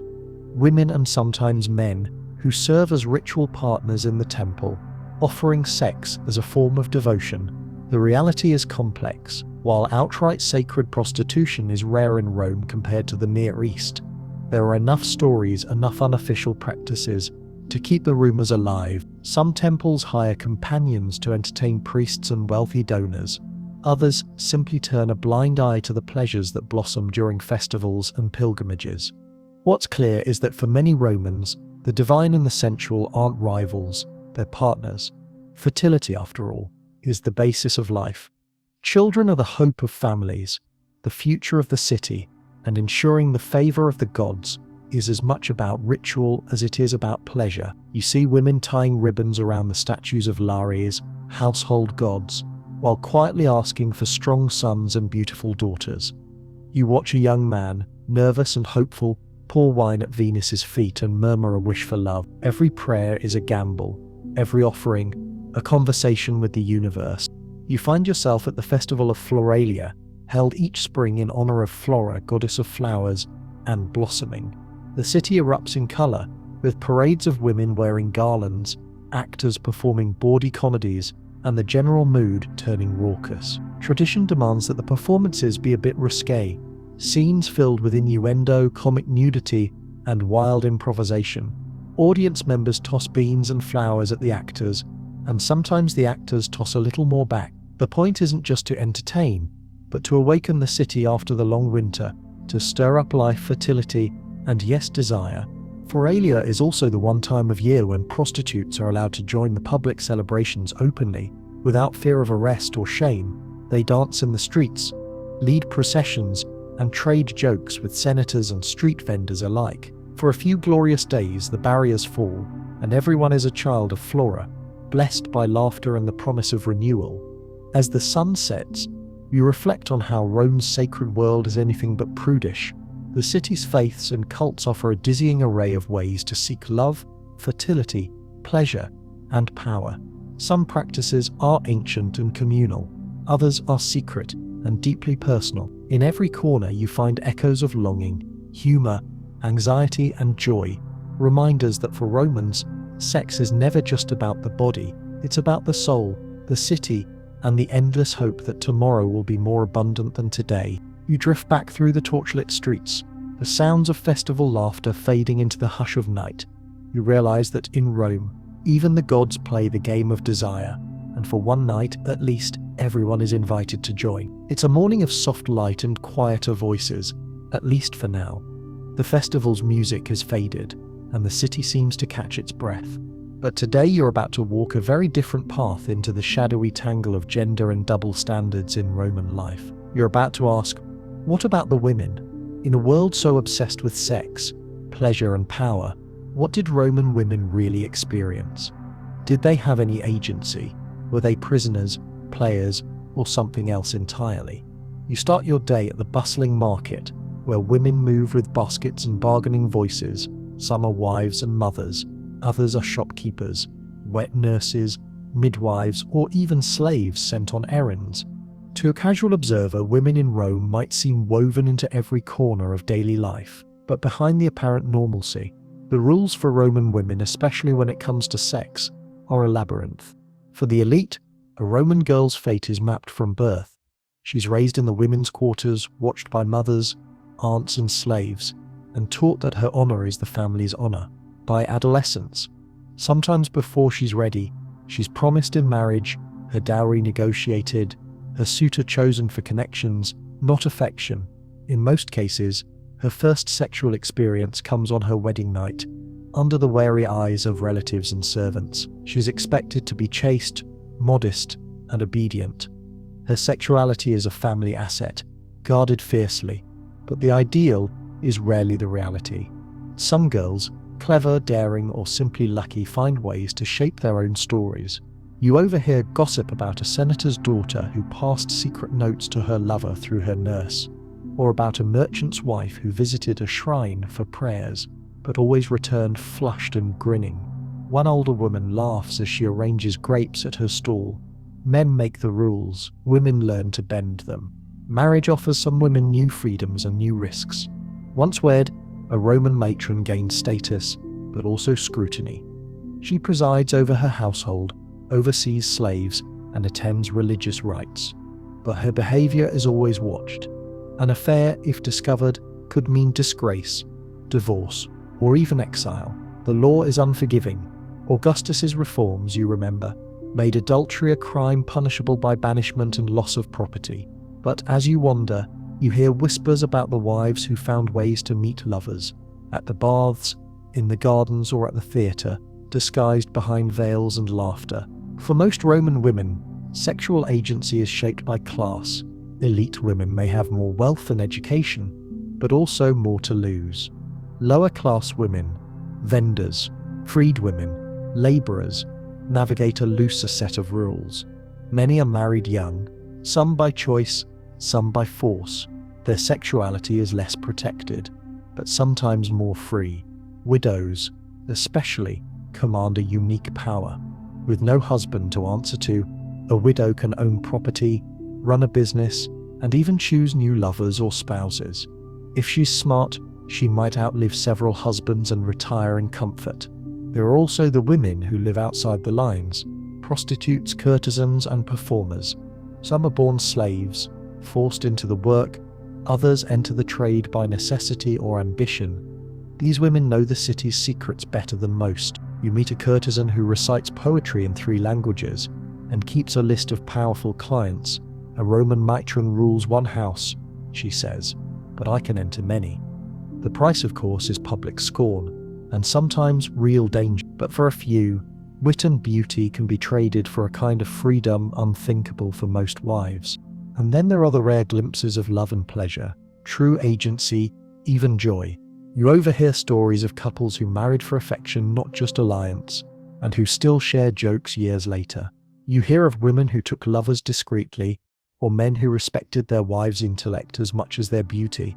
The poet Sulpicia, one of Rome's only surviving female voices, writes candidly of desire, frustration, and her longing for her lover Cerinthus, proof that Roman women too could want, dream, and speak. But for every Sulpicia, there are dozens of stories of women controlled, punished, or simply erased.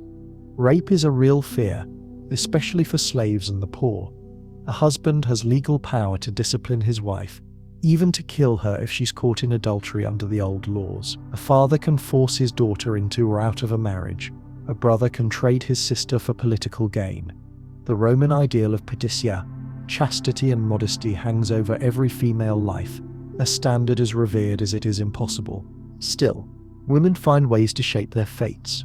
In the back rooms of the market, wives and slaves share gossip, remedies, and advice. You see a woman slip a note into a basket of figs, an invitation or a warning. You watch as a group of matrons gather at the baths, their laughter a mix of friendship and secret alliances. For every rule there is a workaround, every lock a key. Religion, too, offers women a stage. Priestesses of Vesta wield power and privilege, though at a steep cost. 30 years of chastity and the threat of a horrible death if they break their vow. The cults of Isis, Cybele, and Bonadea offer women space to lead, to dance, to speak, and sometimes to transgress if only for a night. At certain festivals, the boundaries loosen, and for a few hours, women can dance in the streets, sing bowe songs, and mock the men who usually command them. Sexual double standards, of course, run deep. A husband's affairs are often excused, so long as he's discreet and doesn't threaten the household. A wife's infidelity, if exposed, is scandal, crime, and sometimes tragedy. A man may sleep with slaves, courtesans, or men of lower status with little fear. A woman is watched for every glance and smile. A woman's virtue, an old saying goes, is like glass. Once cracked, it never mends. You hear this everywhere, from grand villas to crowded taverns. But you also see women who refuse to break, who learn to bend and even shake the rules. A midwife, trusted by half the city's women, dispenses both advice and protection, contraceptives, love charms, or a secret abortion if needed. She has stories for every occasion and keeps confidences with the skill of a senator. There's always a way, she tells you, if you know whom to trust. Among slaves, sexual autonomy is a distant dream. Their bodies are their owner's property, their relationships subject to whim. Yet even here, you find evidence of love and resistance. Slaves steal moments in the kitchens, exchange tokens, and sometimes win freedom together. A freed woman recounts her courtship. "We met in the stables, made promises by moonlight. When we were freed, we married. Love finds a path, even when the road is rough." You come across a group of young women gathered at a shrine, tying ribbons and whispering hopes for future lovers. For a moment, laughter rises, a glimpse of freedom in a world that rarely grants it. As you leave, an older woman tugs your sleeve. "Remember," she says, "the gods made women clever. Men only think they rule. And what of pleasure? Did Roman women experience sexual joy, or was it all duty and risk?" The answer, you find, is as varied as the city. Some wives find happiness with their husbands, others with discreet lovers, or stolen moments. Poets write of women who take the initiative, demand pleasure, and sometimes teach their lovers a thing or two. But for most, pleasure is a negotiation, sometimes a prize, sometimes a secret, sometimes just a rumor. You hear stories, half joking, half true, of women using aphrodisiacs, magic spells, or clever tricks to win or keep a lover. Recipes for love potions pass through the marketplace. Ground oyster shells, saffron, honey, or stranger things. If it doesn't work, laughs a vendor, at least it tastes good. Some women consult witches or healers, seeking charms for fertility, protection, or desire. The lines between medicine, magic, and hope are always blurred. Even the law admits, in small ways, that women have desires. Divorce is easier for a Roman woman than in many later societies. A wife can return to her father's house if her husband is cruel, poor, or too fond of other women. Widows, as mentioned, wield the most power of all. Their choice is respected, at least as long as they don't threaten a man's property. You stroll past the baths again and watch as a young wife exchanges glances with a neighbor. Her friend notices and gives her a sly nudge. Even in a world of rules and punishments, there is room for flirtation, for longing, for tiny rebellions. Rome, for all its patriarchy, is a city of secrets, and women are often the best keepers and creators of them. At the end of the day, you realize there's no single story for Roman women. Some are victims, others are survivors, a few are outright rebels. Most navigate a world built to contain them, but find ways, sometimes bold, sometimes quiet, to carve out a little space for pleasure, agency, and even joy. You finish the evening in a noisy tavern, surrounded by laughter, music, and stories. A woman at the next table raises her cup to you. To Roman women, she declares, who know when to be silent, when to speak, and when to laugh at the men. Around her, friends cheer, the night swells, and you feel the weight and wonder of all those hidden stories, each one a thread in Rome's wild and tangled tapestry. The city is never still, never silent.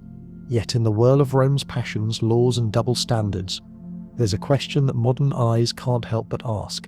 What about same-sex love and the fluidity of gender in this land of public flirtations, painted gods, and endless appetite?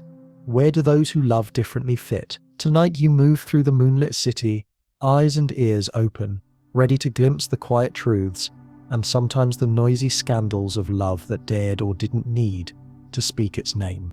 Let's start with the men. In Roman eyes, sexuality isn't divided the way later centuries would draw their lines. There are no homosexuals or heterosexuals as modern labels imagine.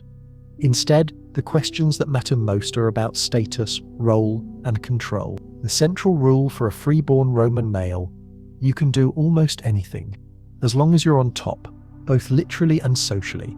You pass through a bathhouse in the Suburra, steam and gossip swirling in equal measure. Here, old men doze, young men preen, and more than one glance lingers longer than necessary.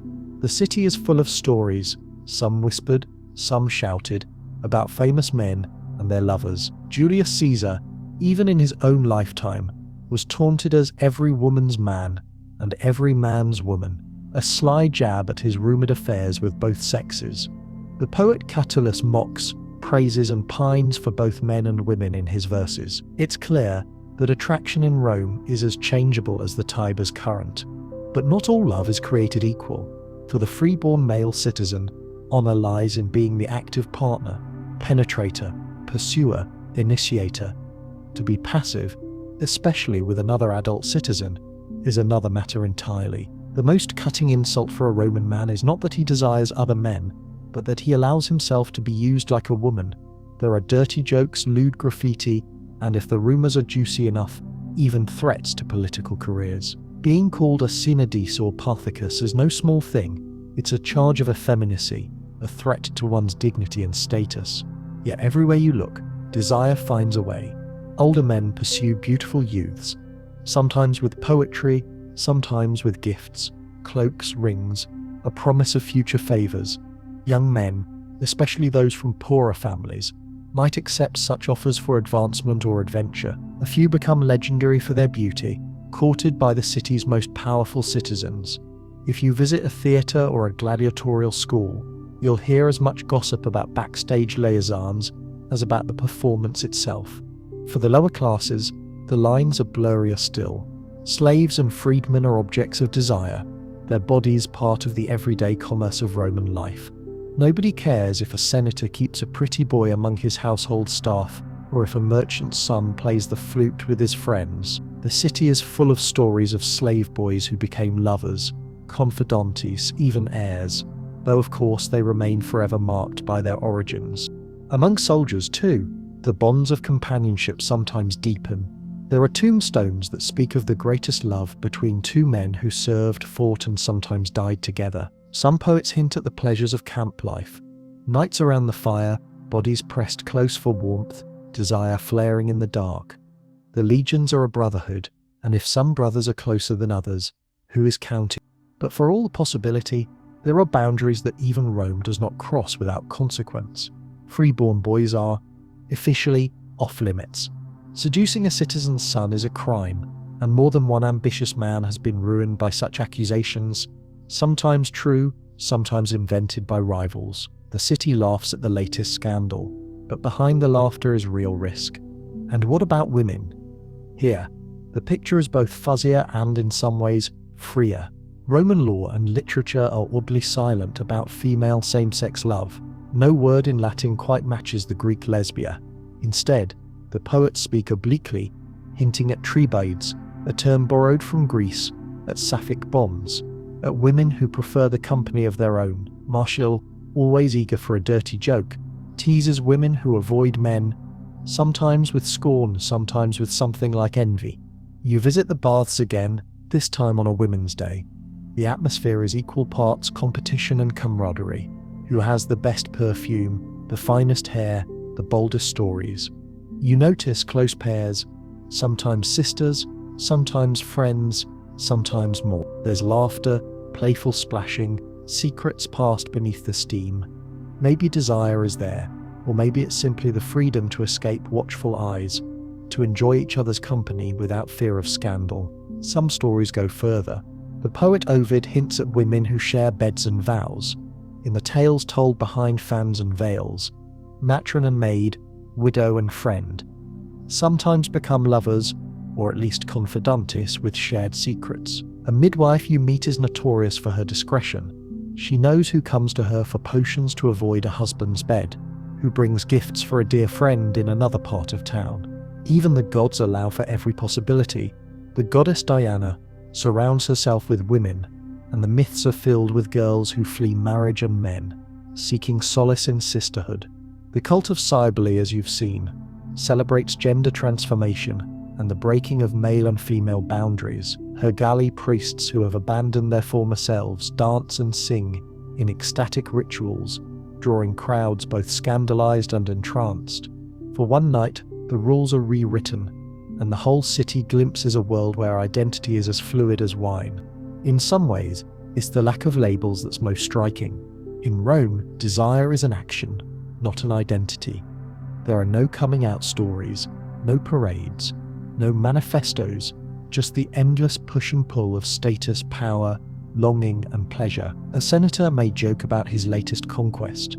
A poet may hint at a night spent in unfamiliar arms, but tomorrow everyone returns to their roles: father, wife, slave, merchant, and the stories fold back into rumor and memory.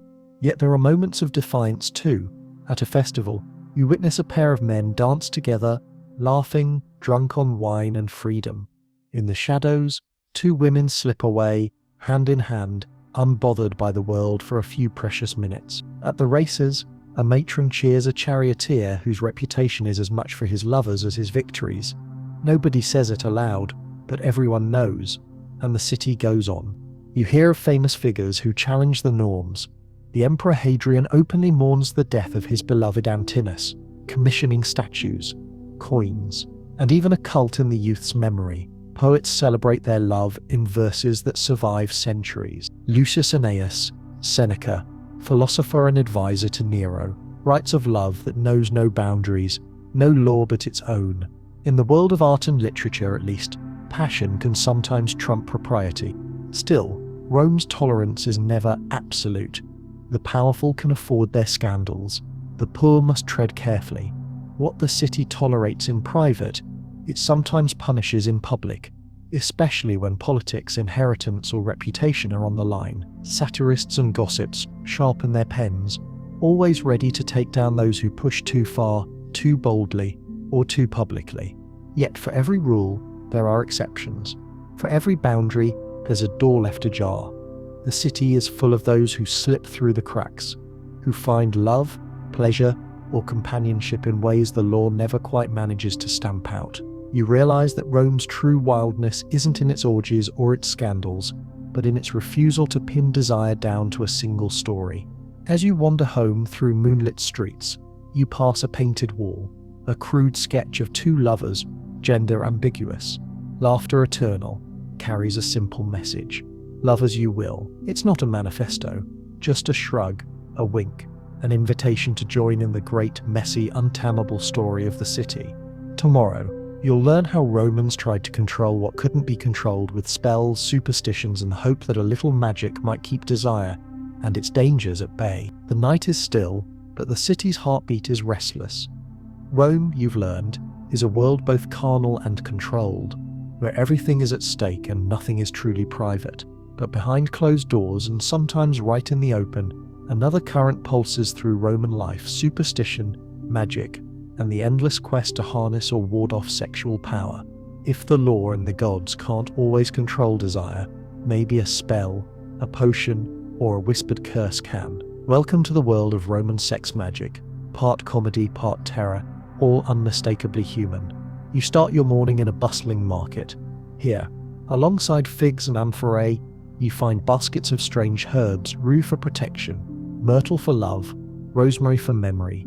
A toothless old woman waves you over, offering guaranteed love charms and talismans against the evil eye. She promises you'll win the heart of any lover you choose, as long as you use the potion before the next full moon and say a prayer to Venus when you drink it. You buy a bundle, if only for the story. Romans, you quickly realize, are deeply superstitious about sex. For every festival in Venus's honor, there are a dozen old wives' tales. Never cut your hair during a thunderstorm if you want to conceive. Don't let a stranger into your bedroom on your wedding night. Hang a phallic amulet over your door to keep away bad luck. The city is alive with tiny rituals: spitting 3 times to avert envy, burning a lock of hair to forget a lover, whispering a curse into a knot of wool before tossing it in the Tiber. It's not all harmless fun.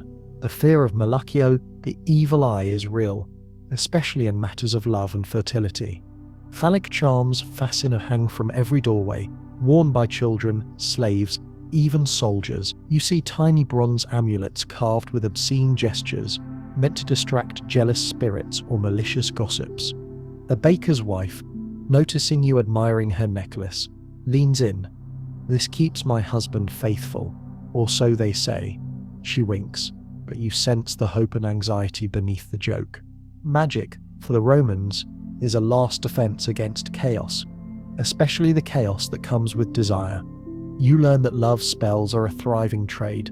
A lonely woman slips a note to a magician, asking for a charm to draw her neighbor's eye. A jilted lover pays for a binding spell to keep an ex from moving on. The most powerful spells, called fictiones, are written on thin lead sheets, inscribed with the names of both lover and beloved, sometimes with the names of rival suitors to be cursed or paralyzed. You visit a small shrine tucked between tenements, where a priestess specializes in private requests. Her shelves are crowded with wax dolls, knotted cords, dried herbs, and jars of honey and blood. For a modest fee, she'll craft a spell to make someone fall in love, or, if you're feeling vengeful, to make an enemy impotent. You watch her mix a potion, muttering Greek words as she stirs. The ingredients are always a little alarming: bits of hair or nail clippings, drops of wine, sometimes, if rumor is true, bodily fluids or grave dust. The Romans believe that love is messy, magical, and sometimes a little dangerous. In the world of Roman sex, magic is the weapon of the powerless. Wives use spells to regain a straying husband's affection. Lovers try to outdo their rivals. Slaves who have no legal control over their bodies might pray for a master's favor or a mistress's gentleness. Prostitutes carry charms for luck, health, and the hope of a generous client. In a city where almost everything is at someone else's whim, a little magic feels like the only thing you can control. But be careful what you wish for. The poets tell cautionary tales: a love spell gone wrong that leaves the victim sick, obsessed, or dead, a curse that rebounds on the spellcaster, ruining love and life alike. Ovid, in his sly way, warns lovers to trust only Venus, not witches or potions. True love, he insists, needs no spell, unless of course it does. Even Augustus, the emperor obsessed with morals, finds himself forced to issue edicts banning certain potions and magical rites. He knows what everyone in Rome knows: when it comes to love, law and logic are rarely enough. Superstition is woven into every level of Roman life. You see it in the nursery, where a new mother ties amulets to her baby's crib, praying for fertility and strength. You see it in the bedroom, where couples hang laurel or mistletoe above their beds to ward off envy. You see it in the gardens, where statues of Priapus stand guard, not just against thieves, but against jealousy and impotence. A wealthy matron boasts of her Priapus patch, a corner of the garden dedicated to the randy little god, complete with offerings of cakes, flowers, and occasionally wine. Sometimes, magic becomes a public spectacle.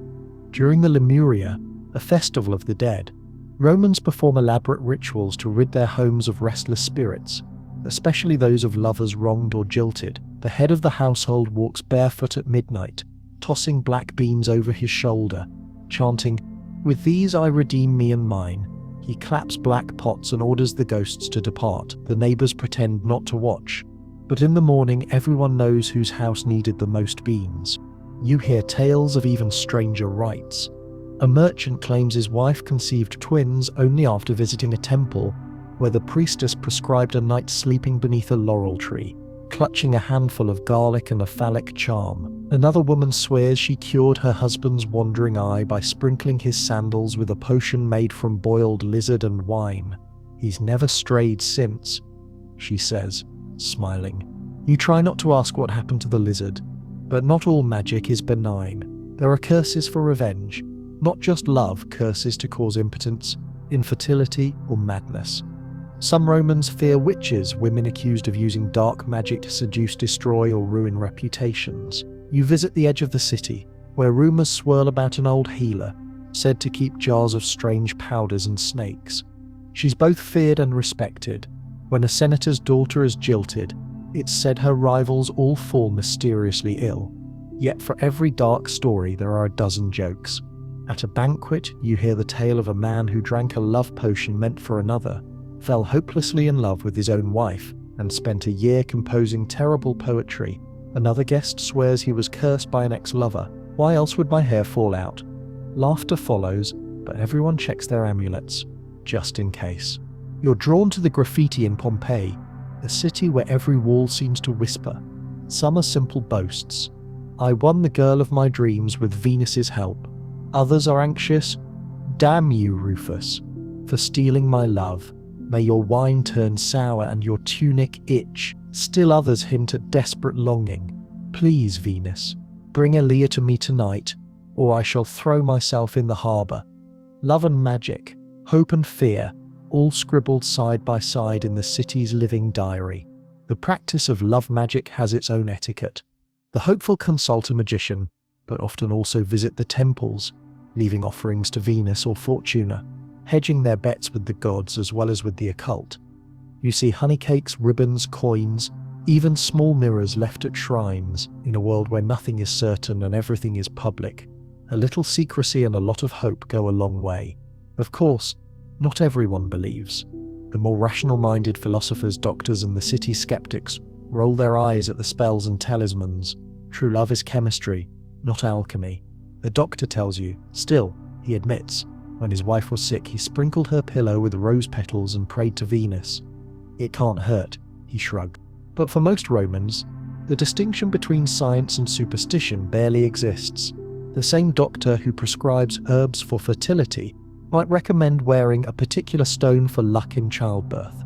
The poet who mocks magic in his verses might keep a charm under his pillow. In a world of uncertainty, war, plague, fickle fortune, a little magic is insurance against the unknown. You meet a young man by the riverbank, nervously clutching a lead tablet. He's inscribed it with the name of the woman he loves, hoping to bind her heart to his. When you ask if he believes in its power, he laughs. If Venus says yes, I win. If not, I can say I tried everything. He tosses the tablet into the water, watches the ripples fade, and walks away, hopeful and a little lighter. As dusk falls, the city's lovers grow bold. Some trust to their own charms, others rely on wine, poetry, or a lucky coin. Couples meet in gardens, on rooftops, or in the shadow of the temples, each with their own rituals and private hopes. The city is alive with longing, laughter, and the never-ending search for an edge, any edge, in the wild game of love. Before you turn in for the night, you're handed a sprig of myrtle. For luck in love, the old woman at the market says. Whether it works or not, you feel a little braver, a little more willing to believe that the next story, the next spell, the next night, might hold something wonderful. Tomorrow you'll wander Pompeii's ruined streets, where the jokes, the hopes, and the wild stories of Rome's passions are still written, immortal and sometimes very much NSFW. The day breaks bright and gold over Pompeii, and you wander through its sunlit ruins, a time traveler with your ear tuned to the faded pulse of long-gone voices. Here, more than anywhere in the empire, the private is public, because the walls themselves talk. Today, we're about to see how Roman sex, humor, and everyday desire were never truly secret. They're written right into the stone, scratched onto tavern benches, and painted in vivid color on villa walls. In ancient Rome, erotic art, graffiti, and dirty jokes weren't hidden in private diaries or locked drawers. They were the backdrop to daily life, proof that even the wildest passions and most wicked laughter were part of being Roman. You step into a narrow street, and already the evidence is everywhere. Along the battered walls, you spot scrawled messages, some crude, some witty, some heartbreakingly sweet. The graffiti of Pompeii and other Roman cities reveals a world that's loud, lusty, and unafraid. On one wall, "I screwed the barmaid," written in hurried, looping Latin. Nearby, a poetic retort, "So did half of Pompeii." The city's citizens seem to be in constant conversation, ribbing each other, boasting, pleading, or just passing the time between more important errands. You duck into a thermopolium, an ancient fast food joint, and find more scribbles. Secundus says hello to his prima. Wherever she may be, in a back room, someone has drawn two stick figures locked in an enthusiastic embrace. one of them crowned with what might be donkey ears. Was it a joke at a rival's expense? A private memory? You realize quickly that for Romans the line between private mischief and public performance was as thin as a thread. Then there are the houses, some grand, some modest, but all surprisingly open about their owner's sense of humour and, well, interests. You enter the house of the Vetii, one of Pompeii's most famous villas, and are immediately greeted by a fresco of Priapus, the god of fertility and gardens. He's depicted as always with his trademark anatomical enthusiasm, weighing his giant phallus on a scale against a pile of gold. The message is clear. Here abundance is measured in more ways than one. Wander deeper, and the rooms bloom with colour and innuendo. You find a painted panel showing a lively couple mid-embrace, watched over by playful cupids. Elsewhere, a series of mythological scenes, all with a distinctly sensual twist. Even the so-called bedroom art pulls no punches. Gods seducing mortals, mortals seducing each other, animals and people entwined in the sort of dreams that might get a modern museum protested. No prudery here, just an exuberant, unashamed celebration of life. It's not only the grand houses either. Even the city's brothels, and there are many, display erotic art as advertisements, instruction, and presumably entertainment for waiting customers. You visit the Lupanar, Pompeii's best-preserved brothel, and see frescoes above each tiny stone bed. They aren't just pornographic, they're also practical, showing the available services. A customer can point to the picture that matches their request. You realize with a start, in some ways, Roman sex work was more transparent and perhaps less awkward than some modern conversations. But don't mistake all this for mere titillation. Much of the city's art is playful, layered, and full of winks and nudges. There's graffiti boasting of conquests. I was here and had a good time, but there are also crude puns, jokes about impotence, or slurs hurled at rivals. Here slept Restituta, whose body is hotter than the baths. Or, if anyone sits here, let him read this first. Lucius loves Focina. Some walls read like an ancient burn book, others like a stand-up routine, with punchlines that have survived volcanic ash and 2 millennia of dust. You visit the suburban baths, where the walls are crowded with more risque images, lovers in every conceivable position, sometimes with helpful labels. Was it for education, entertainment, or just because Romans loved a good joke? Maybe all three. Here, the body isn't hidden or shamed. It's something to laugh about, to paint, to celebrate in all its awkward, joyful messiness. There's a freedom in this, one that's both liberating and shocking, especially if you come from a more restrained age. You realize that for the Romans, sex was as much a part of public life as politics or commerce. It was in the air, the food, the music, and of course on the walls. Jokes about lovers, cheating spouses, and sexual prowess are everywhere. Even the public toilets, latrines lined up side by side, have graffiti. Here I made love to Livia, someone boasts. Don't trust Aulis, he farts and lies. Someone else replies. Nothing, it seems, was too sacred or too profane for a joke. Yet the humour isn't always harsh. Sometimes it's self-deprecating or oddly touching. In a bar you read, "Love has left me with an empty purse and a full heart. At the Forum, I wish to see my lover again before the gods call me." These voices feel immediate, even across 2,000 years, a reminder that longing, laughter, and heartbreak are the most durable graffiti of all. Art and humour are weapons too. The poets of Rome are notorious for using verses as both seduction and revenge. Catullus, Martial, and Ovid sling insults and confessions with equal flair. One poem might praise a lover's beauty, the next mock a rival's performance, or boast of a wild night. You hear of banquets where poems are recited between courses, each line a spark for laughter, gossip, or blushing silence. Children grow up surrounded by this. There are no parental controls in ancient Rome. The frescoes are in the entryway, the jokes on the garden walls. Parents might explain or not. The gods made us this way, a mother says with a shrug. Better to laugh than to lie. You see children playing games beneath a mosaic of Pan chasing a nymph, barely noticing the scene overhead. For Romans, sexuality isn't shameful. It's just another part of being alive. Even the temples sometimes join in the joke. You visit a shrine to Priapus, garlanded with flowers, and see offerings left in hopes of luck and love, or at least a night free from embarrassment. The priests themselves can be jokesters, quick with a double entendre or a sly wink. At the Floralia festival, performers crack bawdy jokes and the crowd cheers them on. The laughter is communal, a celebration of the body and its many, often messy joys. But don't mistake all this for complete openness. There are still taboos, lines not to be crossed. The most biting graffiti is sometimes chiseled away. A scandalous mural might be painted over if it offends the wrong patron. Sometimes the jokes are cover for deeper anxieties, impotence, jealousy, heartbreak, or the fear of public shame. Laughter is both release and defense against the unpredictability of love, the cruelty of fate, the strictures of law. Still, what strikes you most is the normalcy of it all. To be Roman is to live in a world where sex is neither secret nor sacred, but part of the daily weather, sometimes stormy, sometimes clear, always a topic for conversation. The walls of Pompeii remind you, life is brief, love is wild, and a good joke is worth carving in stone. You finish your walk through the ruined city, heart lighter and eyes a little wider. As night falls, you see a group of modern tourists laughing at a 2,000-year-old dirty joke. You smile, knowing the ancient authors would be delighted.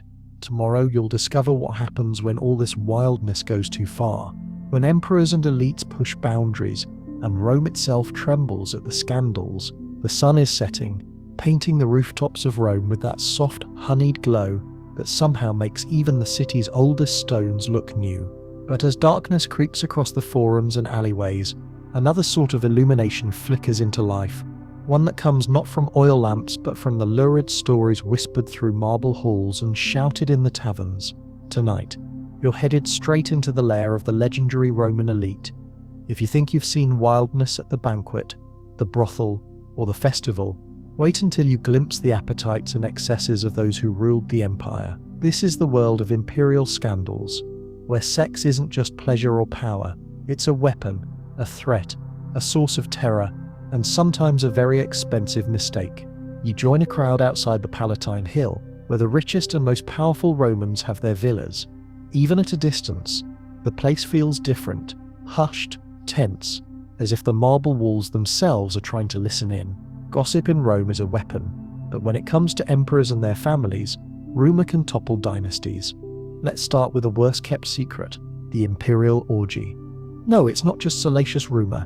While most Romans enjoy their share of pleasure, a few emperors take things to Olympic levels. The stories begin with Tiberius, the second emperor, who, according to later writers, retires to the Isle of Capri with a select group of young men and women, allegedly training them in unnatural acts in his Grotto of Delights. You hear about minnows swimming between his legs in the pool, about men and boys chosen for their beauty, and about Tiberius's appetite for control as much as for sex. Is all of it true? Maybe not, but the rumors alone are enough to stain his name for centuries. Tiberius's successor, Caligula, is even wilder.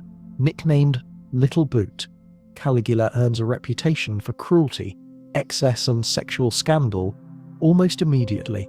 One story has him turning the palace into a brothel for a night, auctioning the favors of noble women to his guests. Another claims he takes his own sisters as lovers, parading them at public banquets.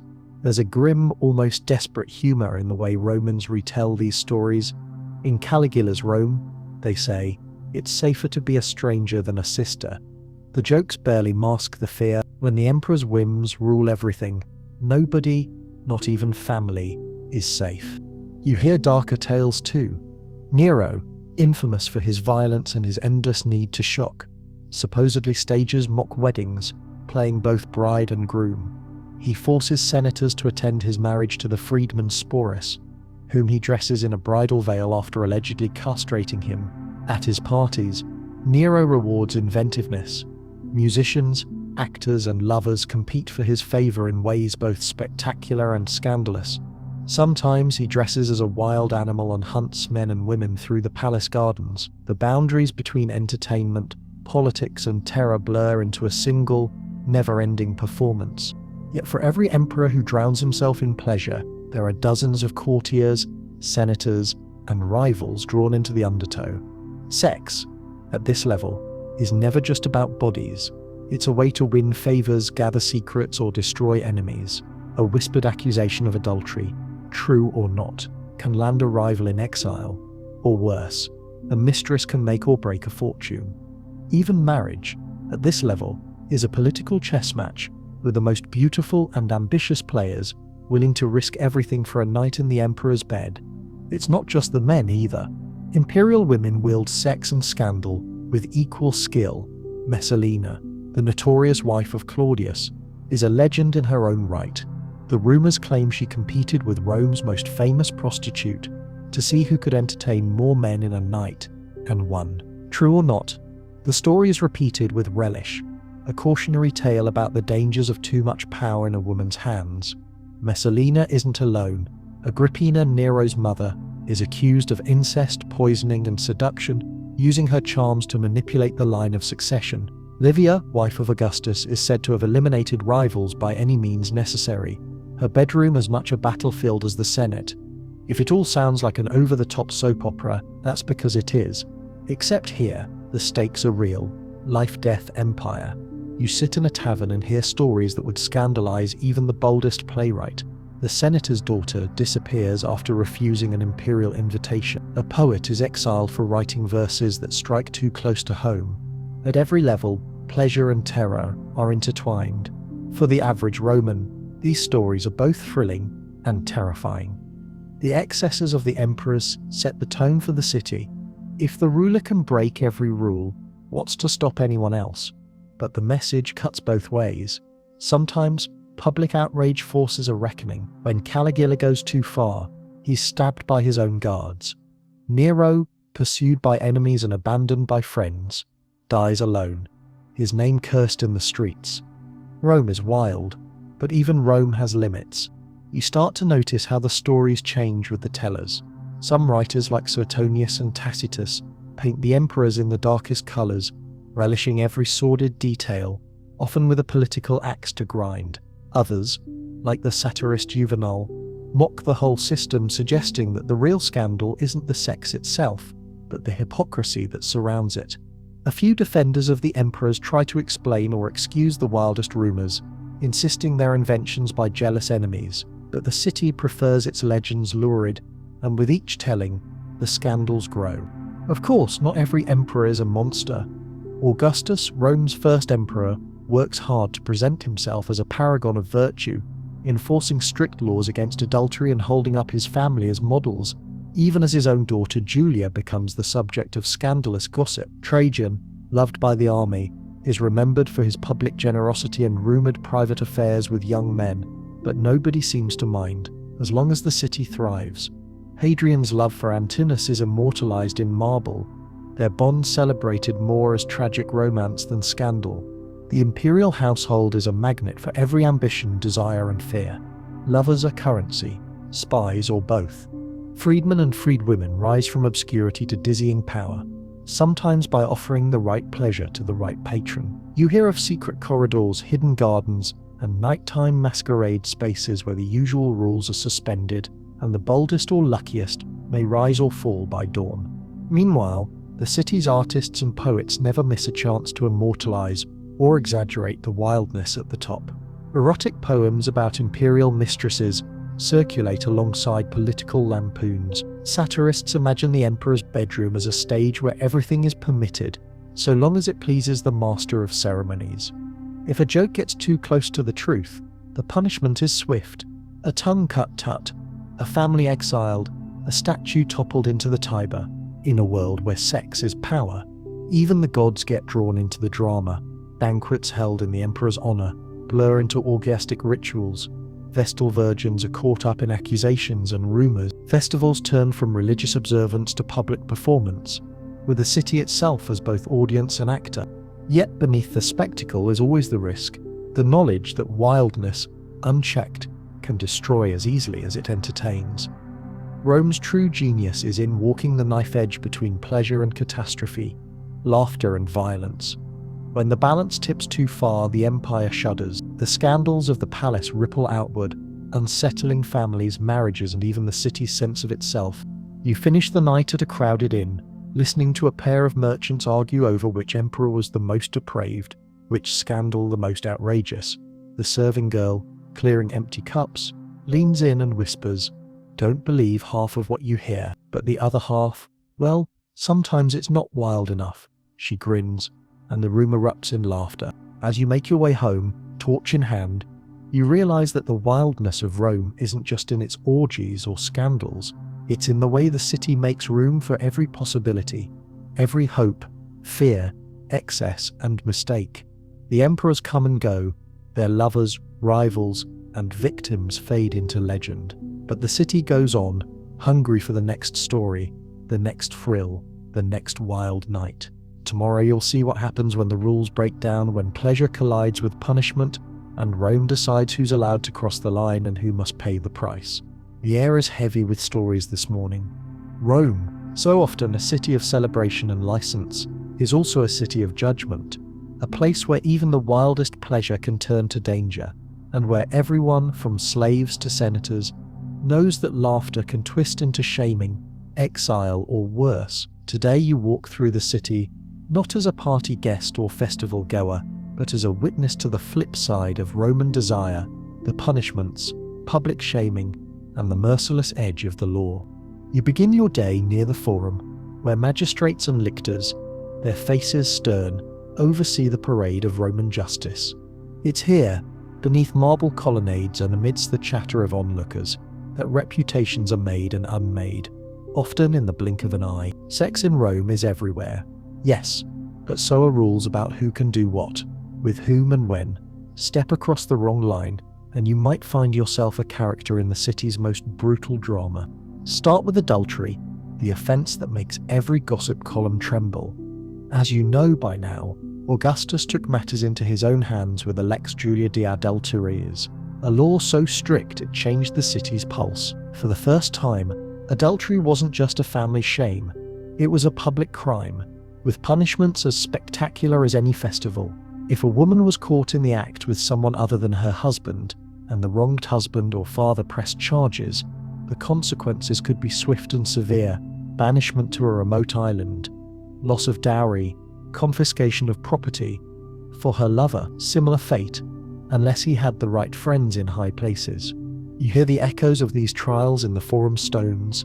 Citizens crowd around as magistrates hear accusations, weighing evidence, listening to servants and slaves called to testify. Sometimes, an adulterous couple is caught in the act and paraded through the streets, a spectacle meant to amuse as much as to warn. The audience always includes the sharpest wits in the city. Some women, desperate to escape, claim they were drugged or forced. Others, stubborn and proud, defy the magistrates, earning either respect or deeper disgrace. In Rome, a good scandal is almost as valuable as a good victory in battle. Not all punishments are equal, though. Wealth and status have always brought a gentler touch. A senator's daughter might be quietly married off to a distant cousin, her scandal forgotten in exchange for a hefty donation to the city. A favoured lover might be spared banishment and simply encouraged to travel for a few years. But woe to the poor, the powerless, or those who offend the wrong person. For them, the law is a hammer, and the city a relentless drumbeat of shame. Roman men have their own risks.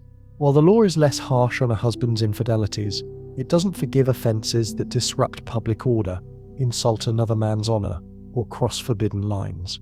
If a man is caught with another man's wife, or with a Vestal Virgin, a disaster on par with a comet or a plague, the penalties can be fatal. You hear tales of duels, vendettas, and in rare cases, public execution. The Romans are inventive.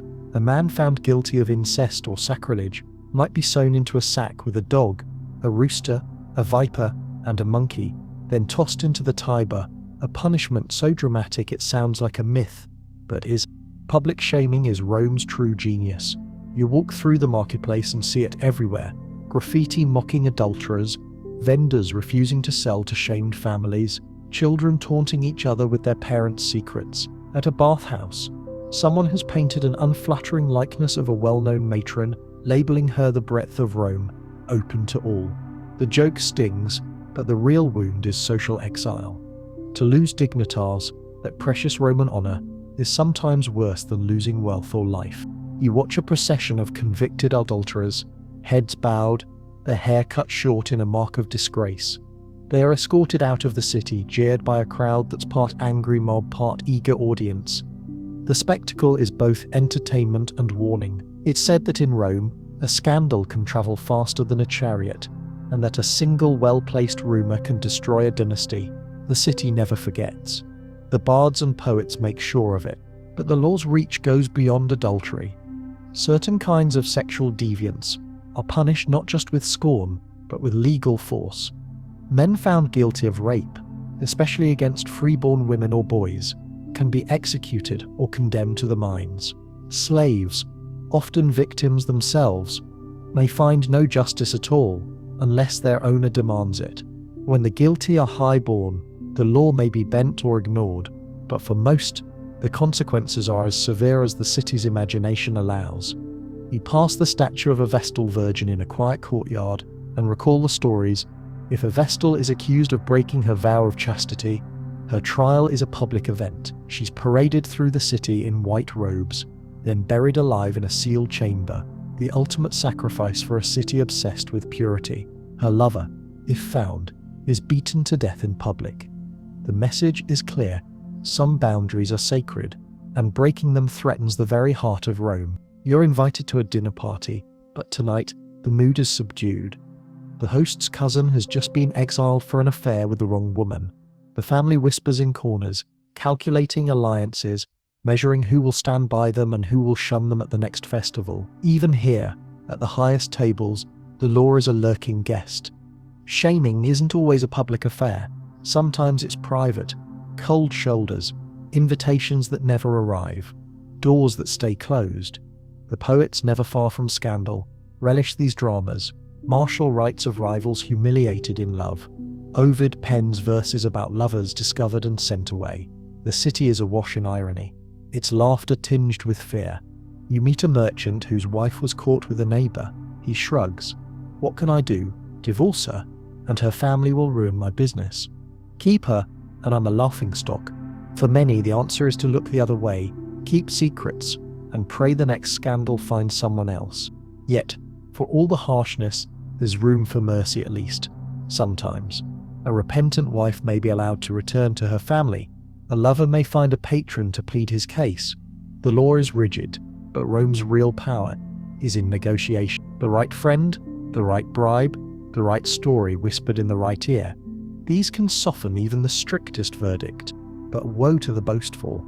A young man too eager to brag about his conquests finds himself the subject of satirical verses posted in the forum. He becomes the joke of the city. His father, ashamed, sends him to the provinces. Years later, his story is still told. Remember Rufus, let that be a lesson. Rome forgives many things, but not arrogance in defeat. Exile, too, is punishment. You walk the walls and see names scratched into the stone, men and women sent away for sex, for scandal, for daring to love beyond the lines. Some return, chastened, some vanish forever, their names living on only in rumor and rhyme. A few, like the poet Ovid, transform exile into art, writing verses of longing and regret from the cold edges of the empire. And yet, the city never tires of new scandals. Each generation invents its own wildness, its own rebels and scapegoats. The rules remain, but so do the stories of those who dared and sometimes paid the price. You pass a group of youths, laughing at a friend who's been caught sneaking into a girl's window. The oldest winks at you. He'll be back next week. Rome remembers, but it also forgets. The true lesson of Roman punishment and shame is not cruelty for its own sake. It's about the city's need for order, for lines that can be crossed but never erased. In a place where pleasure is everywhere, so is the fear of chaos. The law tries to draw boundaries, to remind everyone that wildness is allowed, but only up to a point. You end your day on the Capitoline Hill, watching the city glow beneath the stars. Somewhere, a new scandal is brewing. Somewhere else, a lover plots revenge. A rival writes a satirical poem. A magistrate sharpens his judgment. Rome's punishments are as creative as its pleasures. Its shaming as public as its laughter. But always, there is a way back. If you are clever, if you have friends, if your story entertains as much as it offends. The city is wild, yes, but it is also forgiving, or at least always hungry for the next act. Tomorrow you'll hear the voices of those who turned scandal into art. The poets, the wits and the dreamers who wrote Rome's love stories. One verse, one joke, one whispered secret at a time. Dawn breaks over Rome and you can almost feel the city humming with half-finished verses and laughter echoing from marble courtyards. If the Forum is the empire's mind and the circus its restless heart, then its soul is in the words of its poets, playwrights and satirists. Today, you wander through the world of those who turned Rome's wild love and scandal into art. The writers who made sex, desire, and forbidden pleasure a never-ending performance. Here, history's most notorious liaisons are immortalized in verse and farce, dirty joke and passionate plea, the line between fact and fiction as blurred as a steamy bathhouse window. You begin with Catullus, the original bad boy of Roman poetry. You find his shade or perhaps just a group of students reciting his verses by a crumbling fountain. His poetry is raw, direct and as modern as anything written today. I hate and I love, he declares, torn between agony and ecstasy for his muse. Lesbia, herself a barely disguised version of the real-life, much gossiped about Clodia. Catullus is equal parts lover and cynic, never shy to boast about his conquests, mourn a lost knight or hurl a vicious insult at a rival. His sex poems are sometimes joyful, sometimes dark, always honest. You realize for Catullus, to love wildly is to live dangerously, and to write about it even more so. Move through the bustling streets, and you hear Ovid's voice everywhere. The Ars Amatoria, his art of love, his half-instruction manual, half-stand-up comedy routine. Ovid teaches Rome's young men and women the art of seduction, how to choose a lover at the circus, how to write a winning love letter, how to keep an affair hidden, hide your footprints in the sand, he slyly suggests. Ovid's advice is cheeky, practical, and sometimes surprisingly progressive. A woman's pleasure is as important as a man's. He celebrates passion in all its forms, but always with a wink. No wonder Augustus, trying to rein in the city's wildness, banished Ovid to the cold shores of the Black Sea for the crime of a poem and a mistake. Ovid, ever the performer, turned exile into poetry, filling his Tristia and Epistulae ex Ponto with longing, regret and memories of Rome's warm beds and laughter. It's not just love that fills Roman verses. Sex and satire are inseparable. Martial, master of the epigram, skewers Rome's vices in short, biting lines. His poems are postcards from the gutter and the palace alike. You ask why I only have dinner invitations for my own house, because my bed is too well known, he jokes, roasting both himself and his city's appetite for gossip. Martial spares no one, not the miserly lover, not the boastful youth, not the matron with too many admirers, yet behind the sharpness is a strange camaraderie. His poetry is a guidebook to surviving the madness, with your sense of humour intact. Plautus and Terence, the great comic playwrights, bring these wild loves and scandals onto the stage. In their comedies, clever slaves arrange secret trysts, wives outsmart scheming husbands, and young lovers win the day with cunning and luck. Audiences roar at jokes about infidelity, impotence, mistaken identity, and the endless back and forth of seduction and suspicion. The theatre is a mirror. The audience laughs because, even if they don't see themselves in every character, they certainly recognize their neighbors. Women too have a voice, though history often tries to drown it out. Sulpicia, Rome's most famous female poet, writes with striking candor about her own desire. Her surviving verses are short but electric. At last love has come, she declares, and my joy is not stolen but chosen. Sulpicia is no blushing maiden. She claims her pleasure, her lovers, and her right to speak. Her words are rare, but you can imagine 1,000 others lost songs whispered in the dark, notes exchanged in the bath, stories told and retold until they fade into rumor. Even the walls themselves are poets. You recall Pompeii's graffiti, love declarations, insults, dirty jokes, all carved by anonymous hands. Some are little more than schoolyard taunts. I screwed the barmaid, but others have the ring of true longing. Whoever loves, may he fare well. Let whoever does not, be struck by Cupid's arrows. The line between poetry and real life vanishes. Every Roman, it seems, is both audience and performer. Satire is another weapon. Juvenal, most savage of all, lambasts the city's moral decay in scathing lines. A chaste woman in Rome, if you find her, let me know. He spares nothing. The greed of husbands, the ambitions of wives, the hypocrisy of priests, the follies of lovers, who chase pleasure and pay the price. His work is bleak, but it's also cathartic. For every listener who recoils, another nods in recognition. Satire in Rome is how you laugh at what you cannot change, or what you secretly long for. You find yourself invited to a recitation in a wealthy home. The room is crowded with men and women of all ages, eager for the latest scandal in rhyme. The host's favourite slave reads a poem about a rival's disastrous love affair, and the room erupts in laughter. The victim forced to join in or risk being thought humorless, a greater sin than infidelity, at least for tonight. You notice the poems are passed hand to hand, copied and recopied, growing wilder with each retelling. In a city where everyone's secrets are fair game, being a good sport is a necessary survival skill. In the baths, poems are sung and stories swapped. Lovers tease each other with lines from Ovid or Catullus.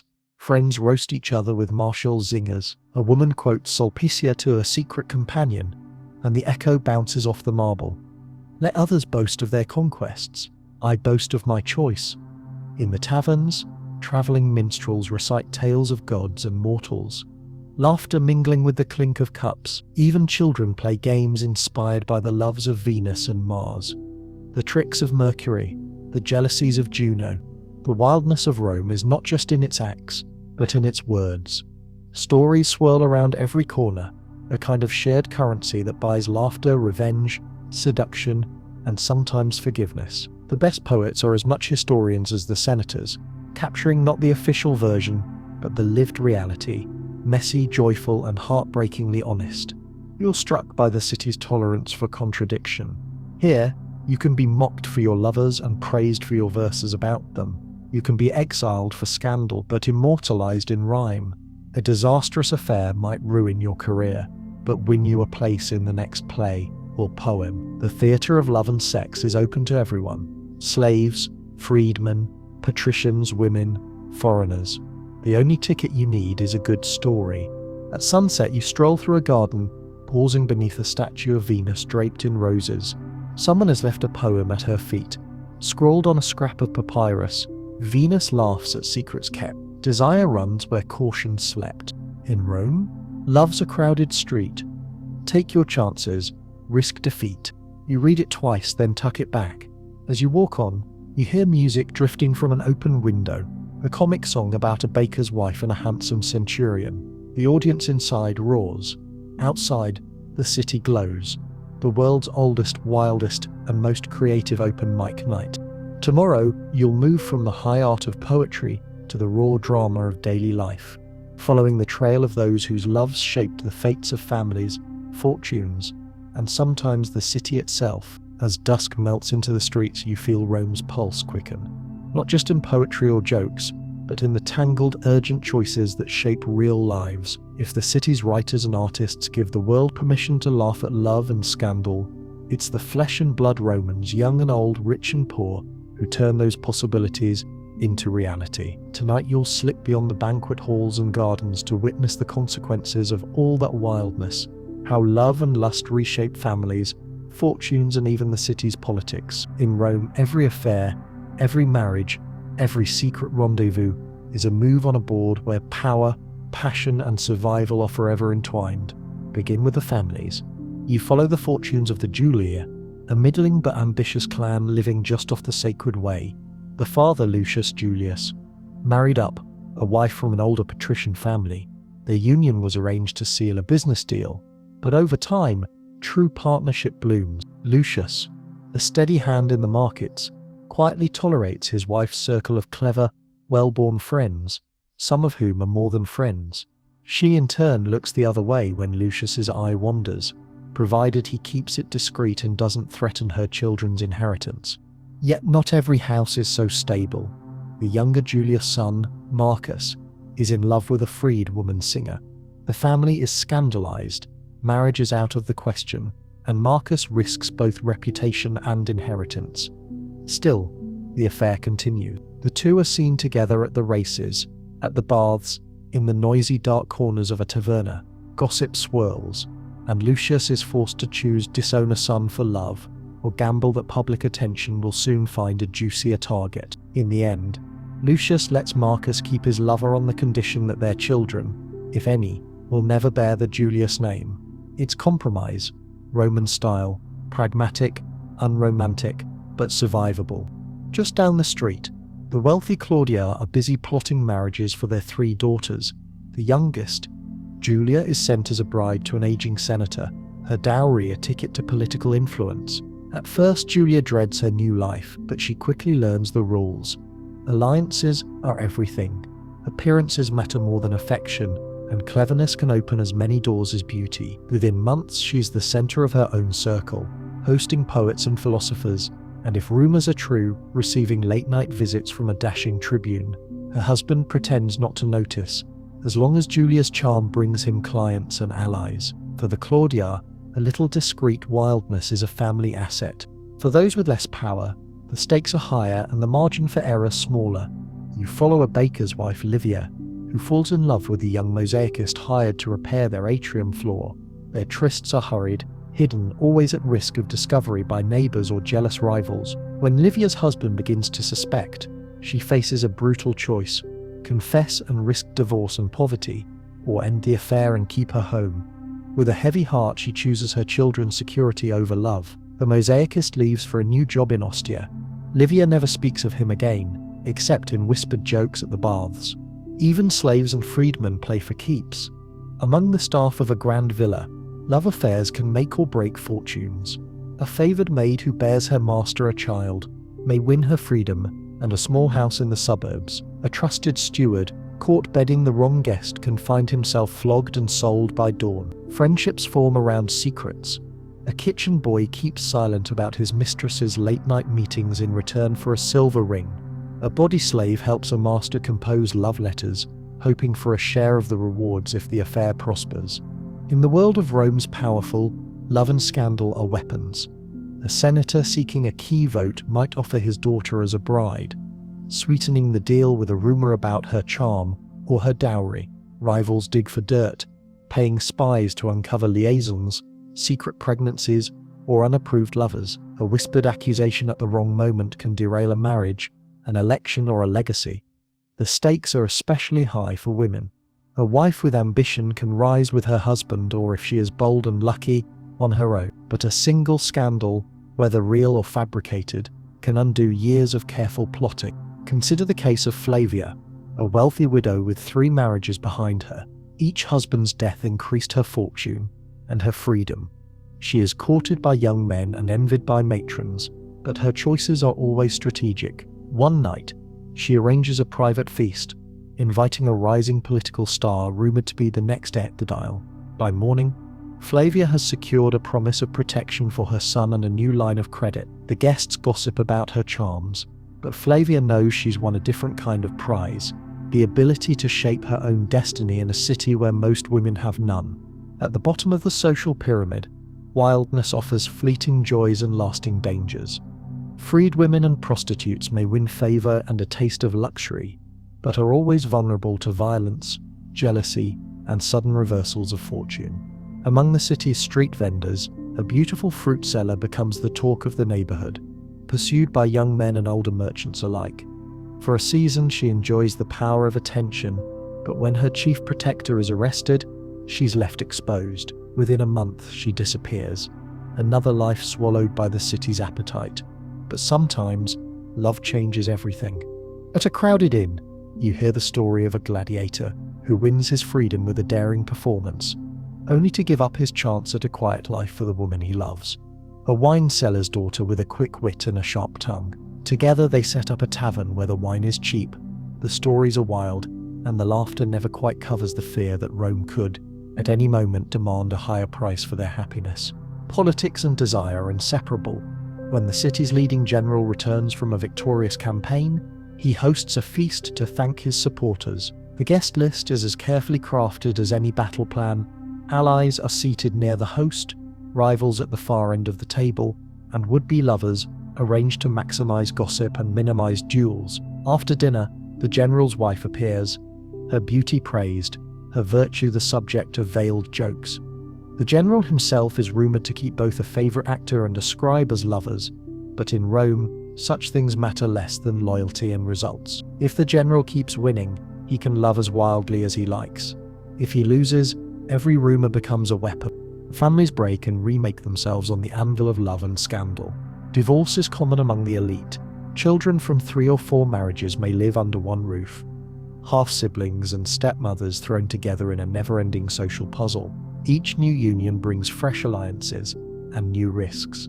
If a scandal erupts, the whole household may feel the impact. Fortunes lost, inheritances challenged.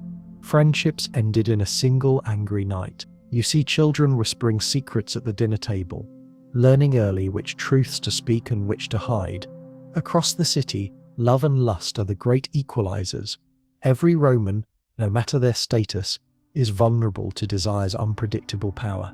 You hear of a poet who risks exile for an affair with a senator's wife, a young girl who becomes the favored concubine of a visiting dignitary, an aging actress who wins the heart of a former consul and retires with gifts and gossip to last a lifetime. Even Rome's wildest hearts sometimes crave peace. In a quiet villa outside the city, you meet an elderly couple celebrating 50 years of marriage. Their love began as a youthful scandal.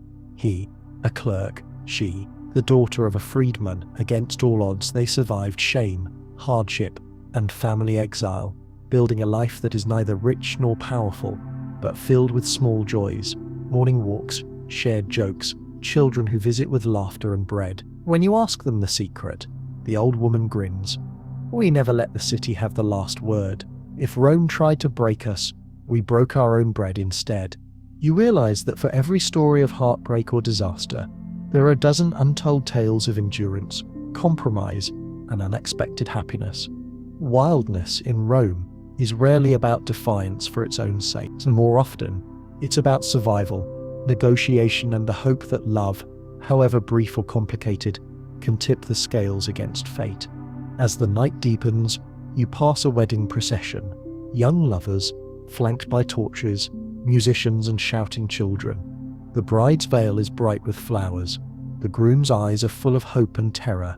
Somewhere behind them, a mother weeps for joy, and a father counts dowries and alliances. The city swallows them up, as it does every story, every promise, every risk. Tomorrow, you'll close this journey through Rome's wildest nights by looking at what remains. How memory, longing, and the dream of pleasure linger long after the lamps are out, and the last laughter fades. Dawn's hush wraps Rome, and for once the city seems gentle, as if all its wildness were a dream, drifting just out of reach. But even as the marble glimmers and street sweepers chase away yesterday's dust, the memory of the night before, the tangled loves, secret games, and whispered scandals clings to every stone. Today you walk one last time through ancient streets, gathering up what remains when all the wildness is done. Memory, longing, regret, and the quiet ache for more. Your journey begins at the edge of the city, where tombs line the roads and the past is carved in stone. Rome's wildest stories aren't only scrawled on tavern walls or murmured at the baths, they're chiseled into epitaphs, painted in fading frescoes and remembered in the way lovers clutch hands as they pass the resting places of those who loved and lost before them. Some tombs boast of great marriages, together for 30 years, faithful and joyful, while others are quieter, inscribed only with names, dates, and the faintest hint of a story. On one stone, you read, "To my darling Livia, light of my life." The ache is as old as the city itself, but it's not only sorrow that lingers. At a busy crossroads, you watch young men flirt and bicker, their laughter as fresh as spring wine. In a shaded courtyard, an old couple play knucklebones, trading barbs and stories. Nearby, a pair of newlyweds leave garlands at a shrine to Venus, their hope as bright as the morning sun. You realize that, for Romans, the wildness of sex and love is a circle. What was scandal yesterday is a joke today, a memory tomorrow, and eventually a lesson, or at least a story for the next generation. Yet for every sweet memory, Rome remembers the wounds. Lovers forced apart by duty or law, marriages broken by scandal, children raised on secrets. These shadows linger beneath the laughter. The city's wildness comes at a price. Every new passion risks heartbreak. Every joke can turn to shame. Every pleasure might open the door to loss. Some Romans grow cautious, counting the cost of desire before daring to chase it. Others leap headlong, trusting in luck, wit, or the mercy of Venus. Still, in all the risk and regret, you find something persistent: hope. In Rome, people keep falling in love. They keep risking everything for a glance, a letter, a night in a lover's arms. They write poems, carve hearts into walls, and pass down charms against the evil eye. The city's appetite for pleasure is matched only by its hunger for stories. Stories that weave together joy and danger, fidelity and betrayal. The quick burn of infatuation and the slow glow of trust. Memory itself becomes a form of wildness, refusing to be tamed. You hear it in a widow's laugh as she recalls a vanished husband, in a former slave's sigh as he recounts a forbidden romance, in a senator's quiet pride as he remembers the one affair that nearly ruined, but also defined his life. In the marketplace, old friends trade tales of youthful mistakes, embellishing, forgiving, reshaping the past until it fits the world as they want to remember it. You pass the statues and shrines once more, noticing how many offerings are not for the future, but in gratitude for what was. Thank you, Venus, for one wild summer. Mercury, bring back the one who made me laugh. Even in loss, Romans reach for connection, refusing to let go of the pleasure and pain that made them feel alive. As the city wakes, you realize that Rome's wildness was never really about breaking rules. It was about refusing to live only by them. The city's genius lies in its willingness to embrace every contradiction, order and chaos, passion and caution, scandal and forgiveness. To be Roman is to live in that balance, always negotiating, always remembering, always wanting just a little more. You end your walk at the Tiber, where the water glimmers beneath the first light. Across the river, life begins again. Bakers open shop, children chase dogs, lovers slip home, tired and content. The city's wildness has not ended. It has only changed shape, waiting for the next story, the next day, the next night when memory and desire collide and start the game anew. Here, on the banks of the eternal river, you whisper your own wish to Venus. Let Rome's wildness, its hope, its laughter, and its hunger for love never fade. Let your breathing slow, your thoughts drift gentle as the Tiber's current.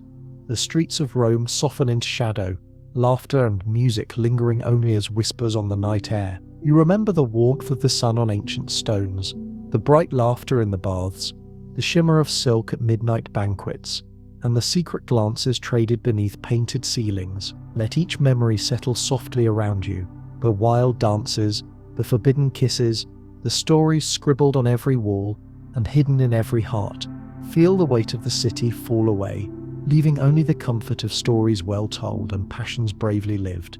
In this gentle moment, there's no more scandal, no more fear, only the hush of lovers asleep, the gentle blessing of Venus, and the promise that desire, joy, and laughter always return with the dawn. Let Rome's wildness drift far from your worries now, carried away by the river, leaving only peace, gratitude, and the hope that tomorrow will be full of new stories, gentle as a morning breeze. Rest easy, knowing the city's greatest secret. Every heart, even the wildest, longs for calm at the end of the night. Let your breath deepen, your eyes grow heavy, and sleep come softly, carrying you through Rome's golden dreams, safe and free, until the world brightens once more. Sweet dreams.